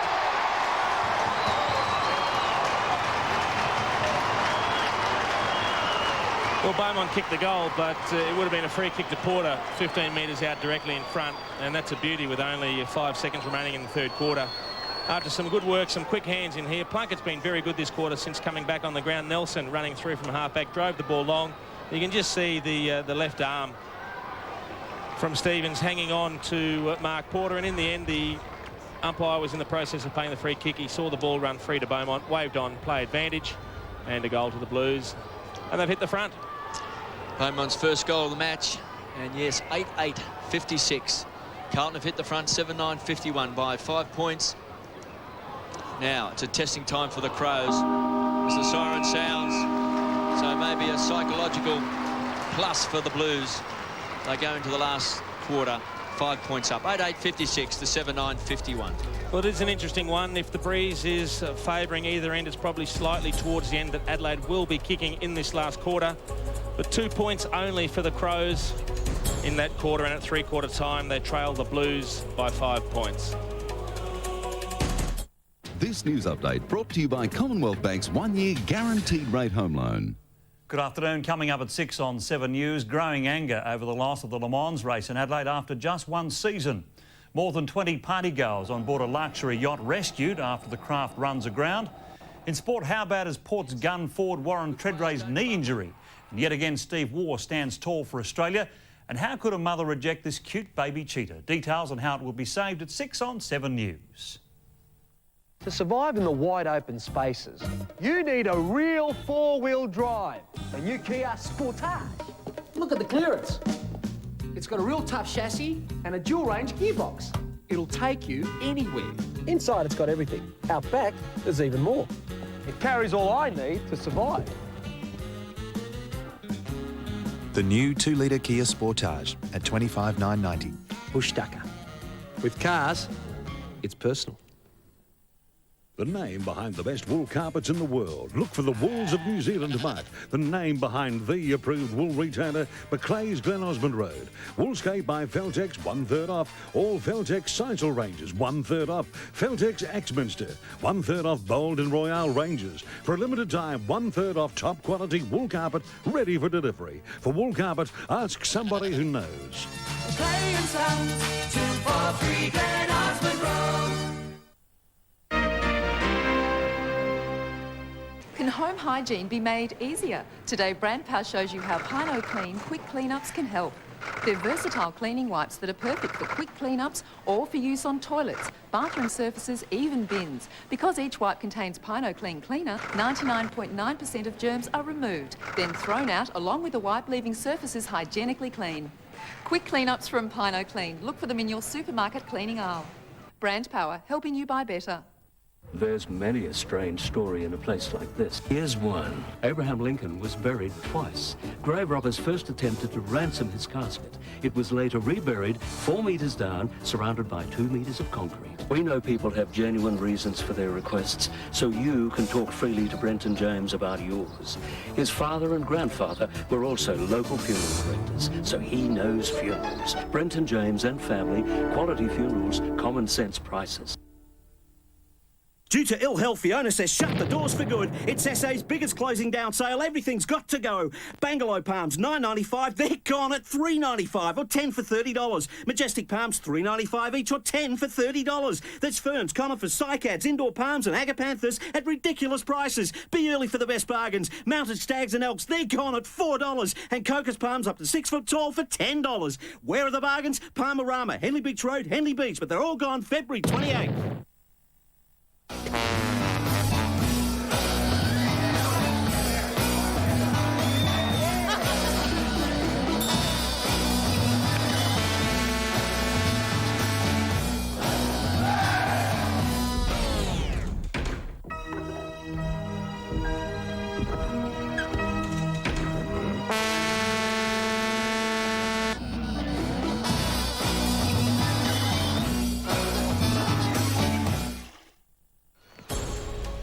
Three-quarter time at Optus Oval, and the Crows surrendering the lead that they assumed very early on in the first quarter for the very first time late in the third quarter. The Blues inching ahead by 5 points. Only 2 points added to the Adelaide score in that quarter. And something very interesting worth taking a look at, which you'll find out a St Patrick's Day special on 7. Be 1 hour before the grand final of the Ansett Cup. It's inside Ireland. The Big Dipper takes us on a very interesting tour inside the Australian tour of Ireland late last year, and this is taking into account the coaches' addresses, the after-match celebrations. A ride through Dublin with you too. Now there's an interesting one, as is Andrew McLeod on the didgeridoo. So I would suggest checking your local guides and making sure that you do not miss that one. That will be a beauty. And Scott Camporelli still the main possession getter on the ground at the moment with 23. Ange Christou really coming into the game in that quarter. He had 13 possessions in the third quarter, bringing him to a total of 22. And we'll take a look at the match stats to date. And what does that tell us, Barry? Well, certainly Carlton, their marks and their possession winning has been far greater than Adelaide. 64 to 38 marks, Carlton, as compared to Adelaide. It just shows they're chipping the ball around better and probably running more so than Adelaide have been. Although the first half, Adelaide were running pretty well, but certainly that third quarter dropped off from the running side, and I think the half-back line certainly from Carlton really repelled many attacks that they did have. The centre breaks, well, centre breaks were going Adelaide's way first half, all their way. I think Carlton turned it around that quarter with Matthew Clark going off for a while and Rhett Bigland's coming on into the centre square. It certainly did affect the game somewhat, and Matthew Allen and Mark Porter both taking a bit of more dominance of that centre bounce clearance. Although Adelaide's still on top of the stats-wise, Carlton are certainly getting closer and closer to their number. And we'll head down to the boundary line now. Doug Hawkins has caught up with Ross Lyon. Yeah, thanks, Jade. Ross, a good move of Mark Porter going forward. I just thought it made another option there, Mark in area to give Lance Whitnell a bit of a chop out. Yeah, look, the high ball's in. He's a big man, doesn't get out. Mark causes the spill, gives us an opportunity to get a ground ball, kick a goal, and it sort of worked a couple of times. I thought Matthew Allen and Craig Bradley was pretty good, particularly in that third quarter. Got you going out of the midfield. Well, they're two of our guns, you know. They just took a bit of the initiative, sort of combined well and got us flowing a little bit. And a great side too, Ross, is Ange Christou back in real good touch. I mean, he had a good pre-season. Well, that's been well documented. You do the work, you get a bit of reward. Good on you, Rossi. Thanks. Cheers, mate. Good on you, Dougie. Couldn't get away quick enough. Carlton assistant coach Ross Lyon looking pretty relaxed. I think they'd be pretty pleased with the way that the Blues fought back in that third quarter. And that man on screen there, Ange Christou, 13 possessions in that third term. Interesting, looking at those stats, 44 plays, 31. That's inside 50 in favour of Adelaide. But that man on screen there, and McKay, across half-back, just snuffed out every time they went inside 50. 42 more possessions than Carlton in that third term. 22 more kicks and 20 more handballs.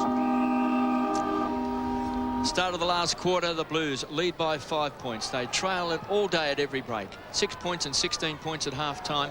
Bradley spent the first quarter on the bench, only reappeared in that second term. Now they've paid advantage. The ball is coming back. In fact, it's going the other way and it's going to the Crows. Rhett Bigland. Last time they kicked a goal, the Crows, 12.5-minute mark of the second term. Pumps the ball wide, is looking for Robran. It's a great kick. Beautiful kick, isn't it? Just weighted it perfectly for Matty Robran to lead about 30 metres. Didn't even have to break stride then, did he, Jason? Well, that's not a bad kick either. Big kick, coming off hands and through for a behind. And the young boy down there is Bound, number 44, who came on just before three-quarter time for his first run. He's got the reputation of being a pretty strong mark. Just a youngster who has made his mark with Norwood. And Christou just caught in two minds there. Very sloppy handball. Recovers well. Always pumps the ball long. Rarely kicks short. And there's a very good grab taken by Stenglen. Just Houghton and Allen seemed to collide. Took him out of the contest. Stenglen inside 50. Haven't had anyone really down there to take a big mark for the Adelaide Crows today. Robin's about their only player who seems capable of taking a big pack mark. Freeborn kept his eyes on the ball. Good strong work also, that time from Scotty Welsh. Good hip and shoulder. No, you're right, KB. That's the problem at the moment. They're getting plenty of the ball inside. They're attacking 50, the Crows, but the scoring options have dried up. They need someone that can either take a mark or get on a big lead in an attacking position. And there's a free kick going against Scott Camporelli, I would suggest. It's going to Rhett Biglands, and that Carlton supporter is upset. Biglands from centre wing. Again, a high ball. They haven't really had anyone to take a grab. Ange Christou, he'll bring a smile to the face of Wayne Britton. Good strong play. Pickering comes away with the ball, finds Massey. Runs off Darren Jarman. The kick's a poor one, taken by Tyson Edwards. Been very lively all day. Gets it back to Crowd, pumps the ball back inside 50. Scotty Welsh has got it. Well, he kicked 47 goals last year, coming across from the Kangaroos. Premiership player, and they badly need a goal. He's had 8 possessions so far, but nothing really in the sort of area where he could convert it into goals, and he has been a potential multiple goal kicker for the Crows. Would you play him in the forward line today? He's been playing upfield a bit early on. Now he's down the forward line, he's playing a bit more better. I think now that the options have dried up, he's probably the sort of person they'd look to kick 1 or 2 goals in this last quarter. He's a good type of player, Scotty Welsh. He's a good grab for his size. By 4 points. He's way off target and through for a behind. The Blues 8-8-56. The Crows 7-11-53.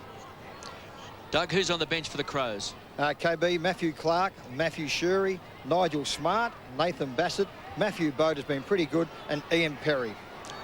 Yeah, Nigel Smart, 11 possessions today and 2 marks, a couple of tackles as well. His first game for the year, so just taking it easy with Nigel Smart. And Robin goes short, very short, and finds Gallagher. Still yet to kick a goal since that second quarter. He doesn't look confident about the distance looking to pass either. it off. Well, he'll be kicking from just outside of 50. He's got the distance right to the line. That's a goal. It's a goal. He's got it. It's a real estate boom. It's up to you to choose a suburb. And it's lifting the value of your house. Yet the real boom is happening where you'd least expect it. Suburbs further north and south. Sold to you, sir. Find out as we go to a live auction on 7 News. On Today Tonight, Bother Boy Botham. It's really tragic. Stalking his former Aussie girlfriend. He would also call my mother. He made her spend $50,000 on him. She's dumped him, but he keeps hassling her. 6:30 Monday.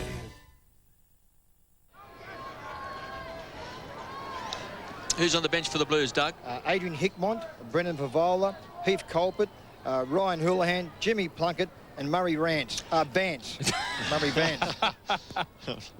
Actually, that was a good 55-metre kick, Doug. Just looking at the wind socket, may have picked up a bit the breeze. It has, KB, no doubt about that. And I was out in the middle of the ground before talking to Ross Lyon, and the wind certainly is favouring the Carlton. Then probably a 2-goal breeze, I reckon. One of the criticisms of young Gallagher was maybe his disposal was a bit sloppy. We see Laddams kicks the ball short. Jarman. Wasted opportunity. Yep. Matthew Robram signalling to Darren Jarman right now that I was all clear down near the goal square. All he had to do was chip it over the top, but Darren Jarman didn't see him, unfortunately. Well, you'd expect him to kick that on most occasions.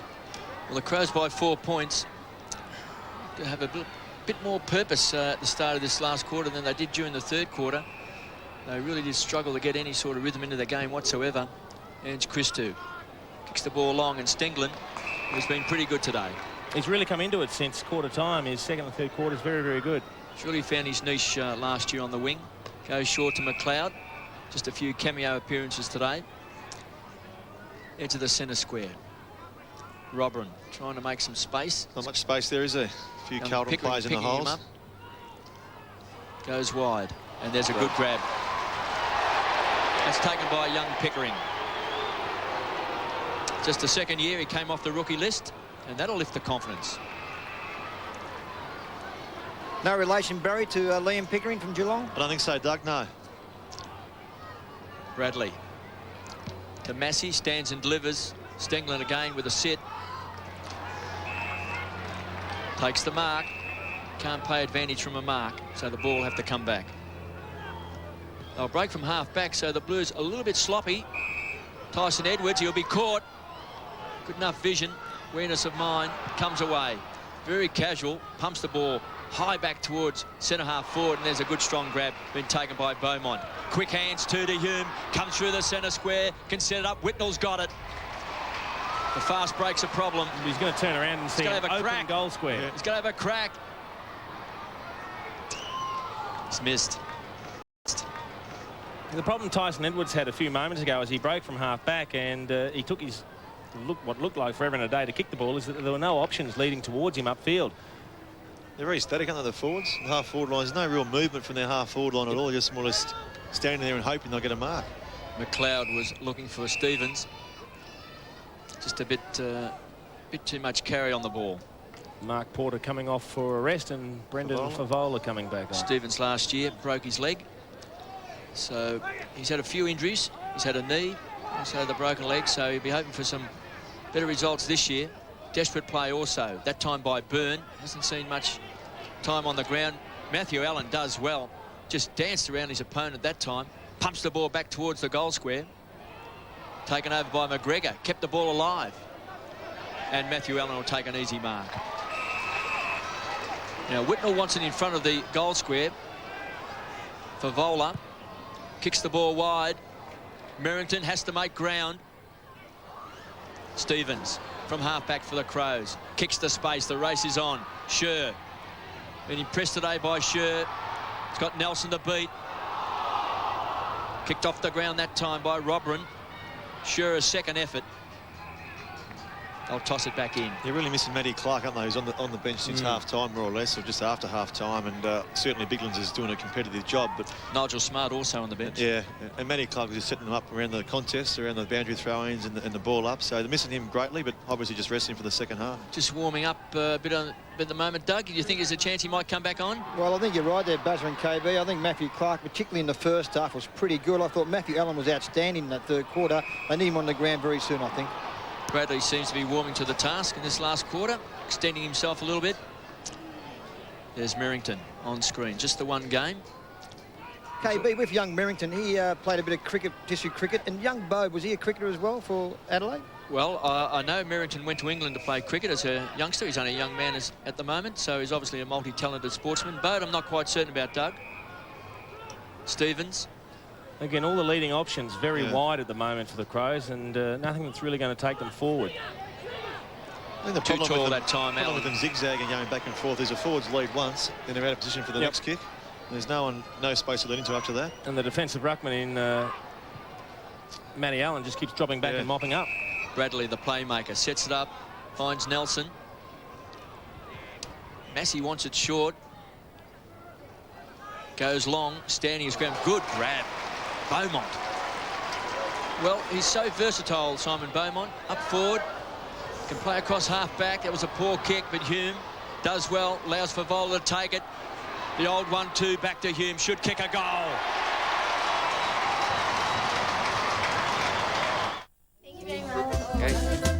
With Telstra Options, you can now get 25 to 50% off calls between your Telstra home phone and family mobiles when you combine them all on a single bill. Ask us about this tempting offer.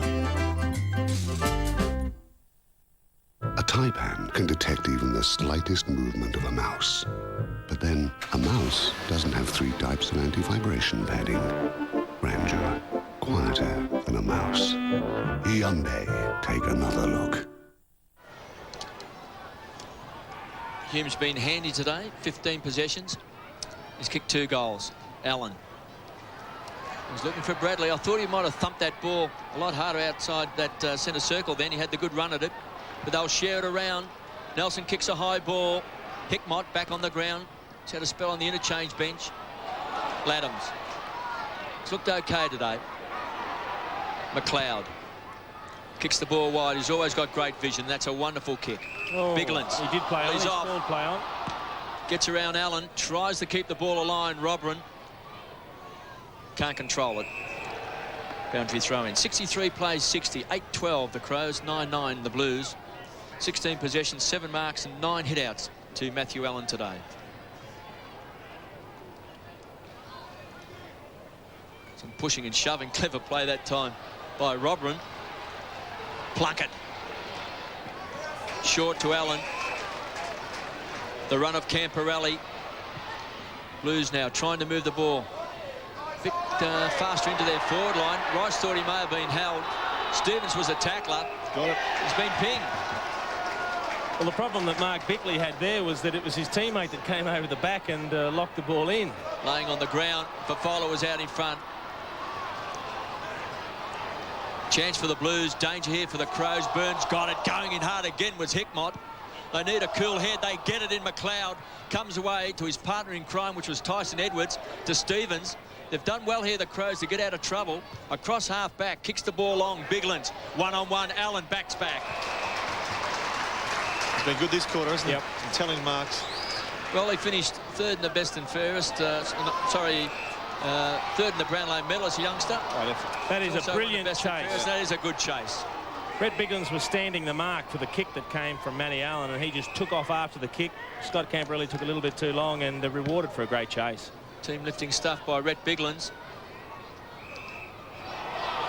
Now advantage has been paid, and coming away with the ball is the Crows, and they find Matthew Robran. He's in range. Matthew Allen off the ground, fellas, and Mark Porter back on. It was young Bound who got the ball to Matthew Robran. First time we've seen him. Robran. They trail by 3 points. He'll take a big kick. Leans back. Distance is there. He's kicked a goal. Vincent Ronaldo and his partners of Adelaide's 8 hair machine salons are at the cutting edge of hair design. Vincent explains hair machine success. First, you've got to choose the right people. Then you've got to give them the right training, because you can't have one without the other. If a client feels good when they walk out the door, feels happy, that's the key. At Hair Machine, we are designed for accomplishment and engineered for success. Hair Machine, Australian Salon of the Year. The Crows have hit back 9-12-66, lead the Blues 9-9-63. Just under 8 minutes left in this second round of the Ansett Cup. Biglands has got a jump and a half. Goodwin, their best and fairest winner from last year, tumbles the ball forward, looking for Jarman. Clean bowled. Manton. Just to fix it for the Blues. Up forward, up back. During the finals, he was surprised starter on the forward line. Laddams. He's been good, handy. Laddams. And he finds Sher. Just looks like he may have hurt himself then, just extended himself, just the cramp. He's had 15 possessions, Chris Laddams. Kicked a goal, spent a bit of time on the bench. It's been a very impressive debut after a couple of fruitless seasons at Essendon. Just he's very calm under pressure. He has a very good evasive step. Yeah. Well, Sher has got it. Just in his second season with the Crows. Recruited from Benalla. Had injuries last year. But I reckon he's been pretty good today. Chance for the Crows. They need a crummer. Can't get it. Pickering just wobbles the ball back towards Hickmott. Will hit the ball hard, no doubt about that. Houlihan. Just a couple of cameo appearances today. Pickering. Couldn't find a target. Gallagher did well under pressure. Cool. Back to Sikoala. Goes short. Poor option. Massey. He'd be relishing the experience playing on Darren Jarman today. Camporelli. Set the Blues up early in the game. He's had a big game. 26 possessions. He's had 4 marks. No movement up forward either for the Blues. But Ange Christou, those 13 possessions in that third term, has been an absolute star. 26 possessions today to Ange Christou. Jimmy Plunkett, keen to impress Wayne Britton on the rookies list. Porter has been impressive up forward. He's added some marking power to the Blues. And this young boy, Pickering, had it and lost it. Has shown a bit. It's a throw. It's paid a throw and 50 metres. Vance. Just a wry look at the umpire. Just looking for quick hands in the pack there, but in the end, that is just a lovely little toss, isn't it? Very subtle. It was a good call by the umpire, not easy to pick up.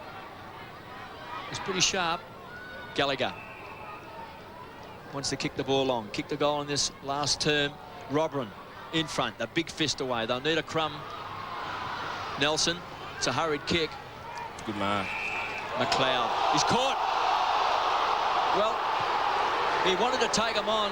He was caught. There was no free kick, no reward for the Blues. Favola wants a good bounce, couldn't get it. Hickmott, he's got 2 to beat, 3 to beat. Make it 4. Great tackle.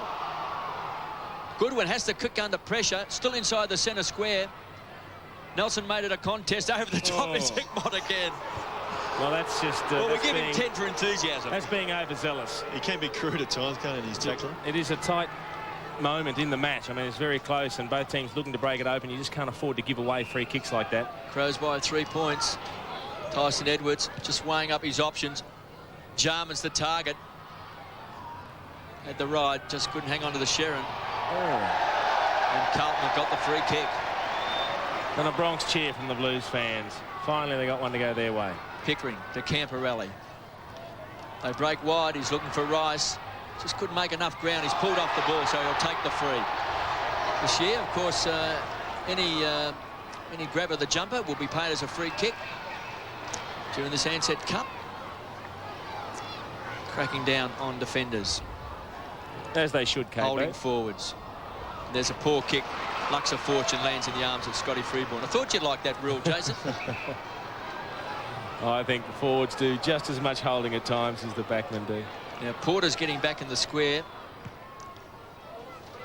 He's got a chance to take a grab here. Over the top. That was for Vola. Fresh air shot by Porter. Forced back over the line for a behind. It was a control kick from Freeborn there. He didn't actually go for the goals. He more set it up in the air for the two of them to fly in the goal square, and brilliantly came off. But it was a well-controlled kick there from Scotty Freeborn.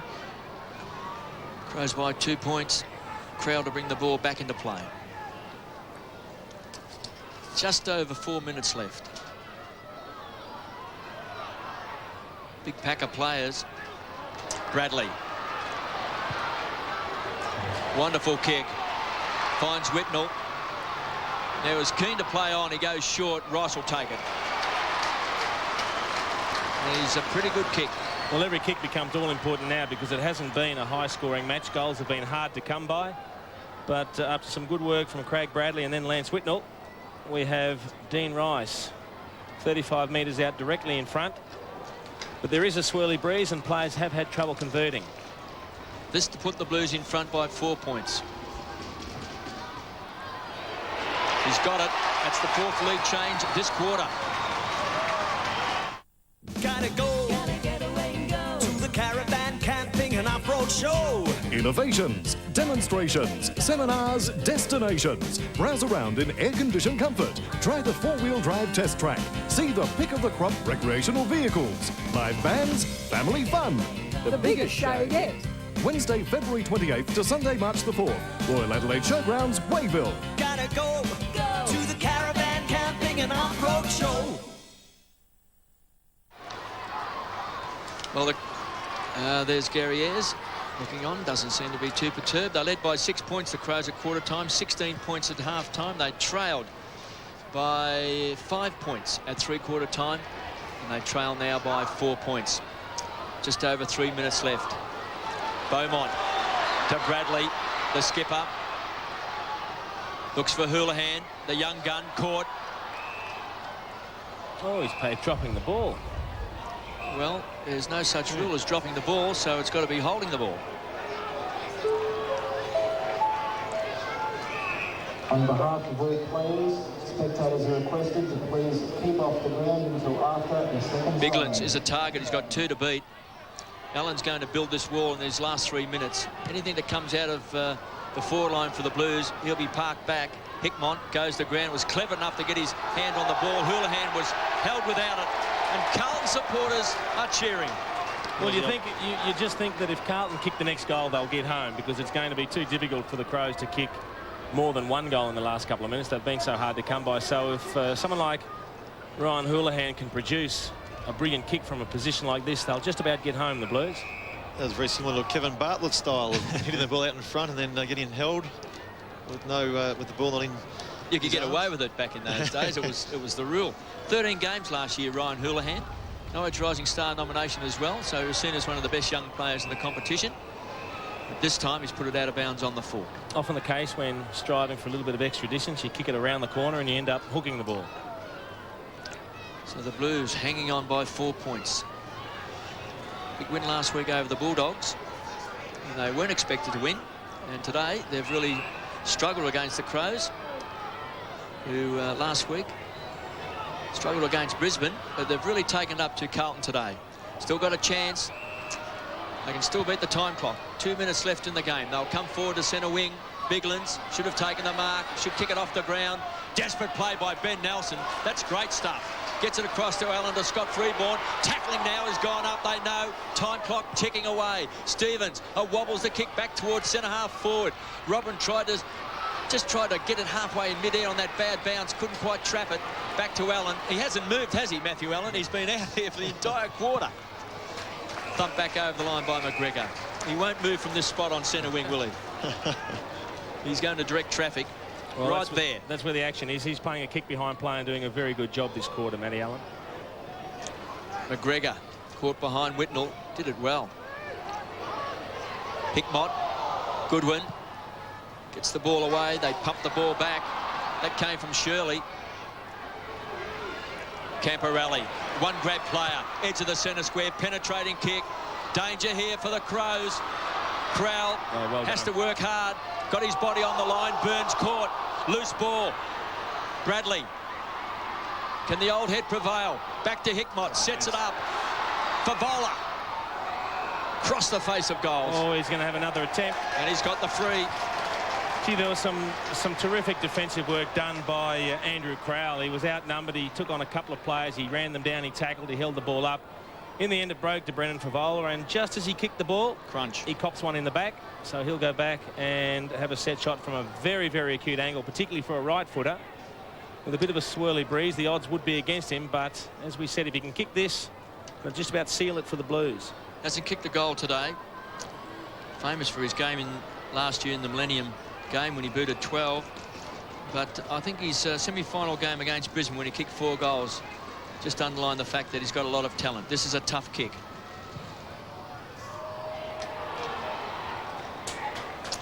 Through for 1 behind. So they lead by 5 points.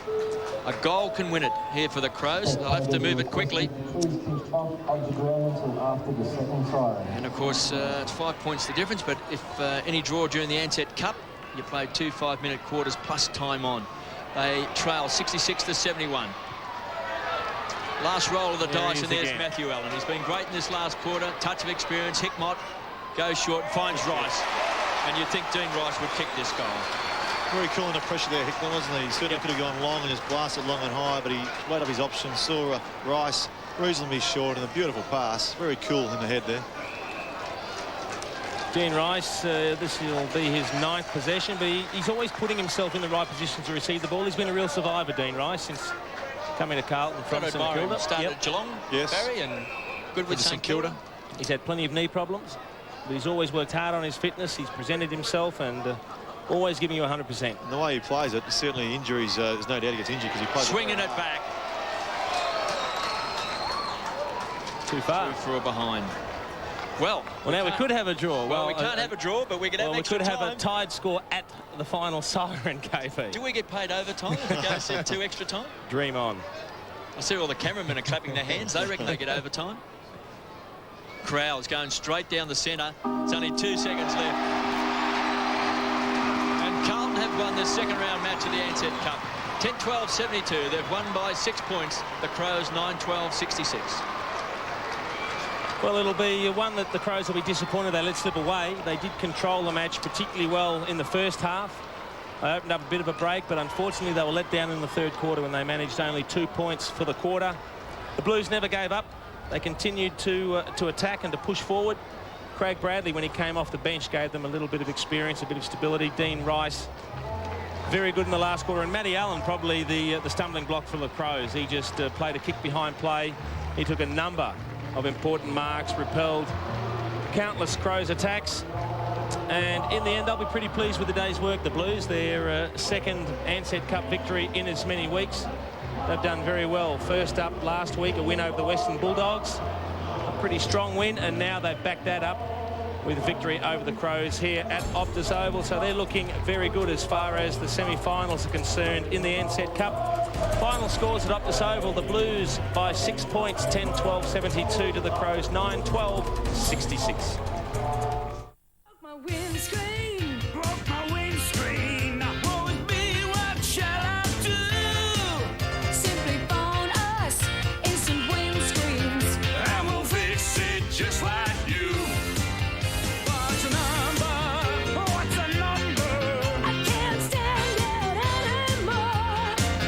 It's the windscreens, is our number.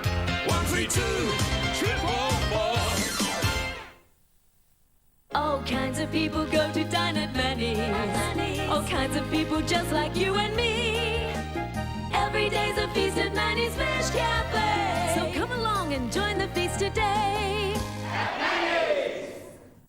Interest rates, they go up and down like a yo-yo. What you need is an interest rate that's really low, like 0%. You get that and more at Truscott Hi-Fi. LG 68cm Flatron TVs $100 off. Yamaha 200-watt mini Hi-Fis $70 off. Pioneer DVDs $5.99. Sony 6-head VCRs save $31. And Hitachi camcorders $168 off. Truscott Hi-Fi, Adelaide's lowest prices with up to 24 months interest-free terms. Interstate Rug Stocks, dumped in Norwood. $1.8 million worth of quality rugs, up to 83% off. Finest hand knotteds, liquidate the lot. Premium quality, now $3.99. 88 for these, and these, unbeatable, unrepeatable. Up to 83% off. Norwood Town Hall, thousands to clear, but rip in early. Till Monday only. Can home hygiene be made easier? Today, Brand Power shows you how Pino Clean quick cleanups can help. They're versatile cleaning wipes that are perfect for quick cleanups or for use on toilets, bathroom surfaces, even bins. Because each wipe contains Pino Clean Cleaner, 99.9% of germs are removed, then thrown out along with the wipe, leaving surfaces hygienically clean. Quick cleanups from Pino Clean. Look for them in your supermarket cleaning aisle. Brand Power, helping you buy better. Like to phone friends in your local exchange area? Why not treat yourself to a Telstra option that reduces your neighbourhood call to just 15 cents? Sweet.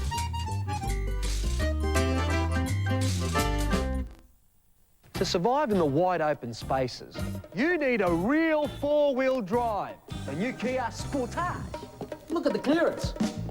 It's got a real tough chassis and a dual-range gearbox. It'll take you anywhere. Inside, it's got everything. Out back, there's even more. It carries all I need to survive. The new 2-litre Kia Sportage at $25,990. Bush ducker.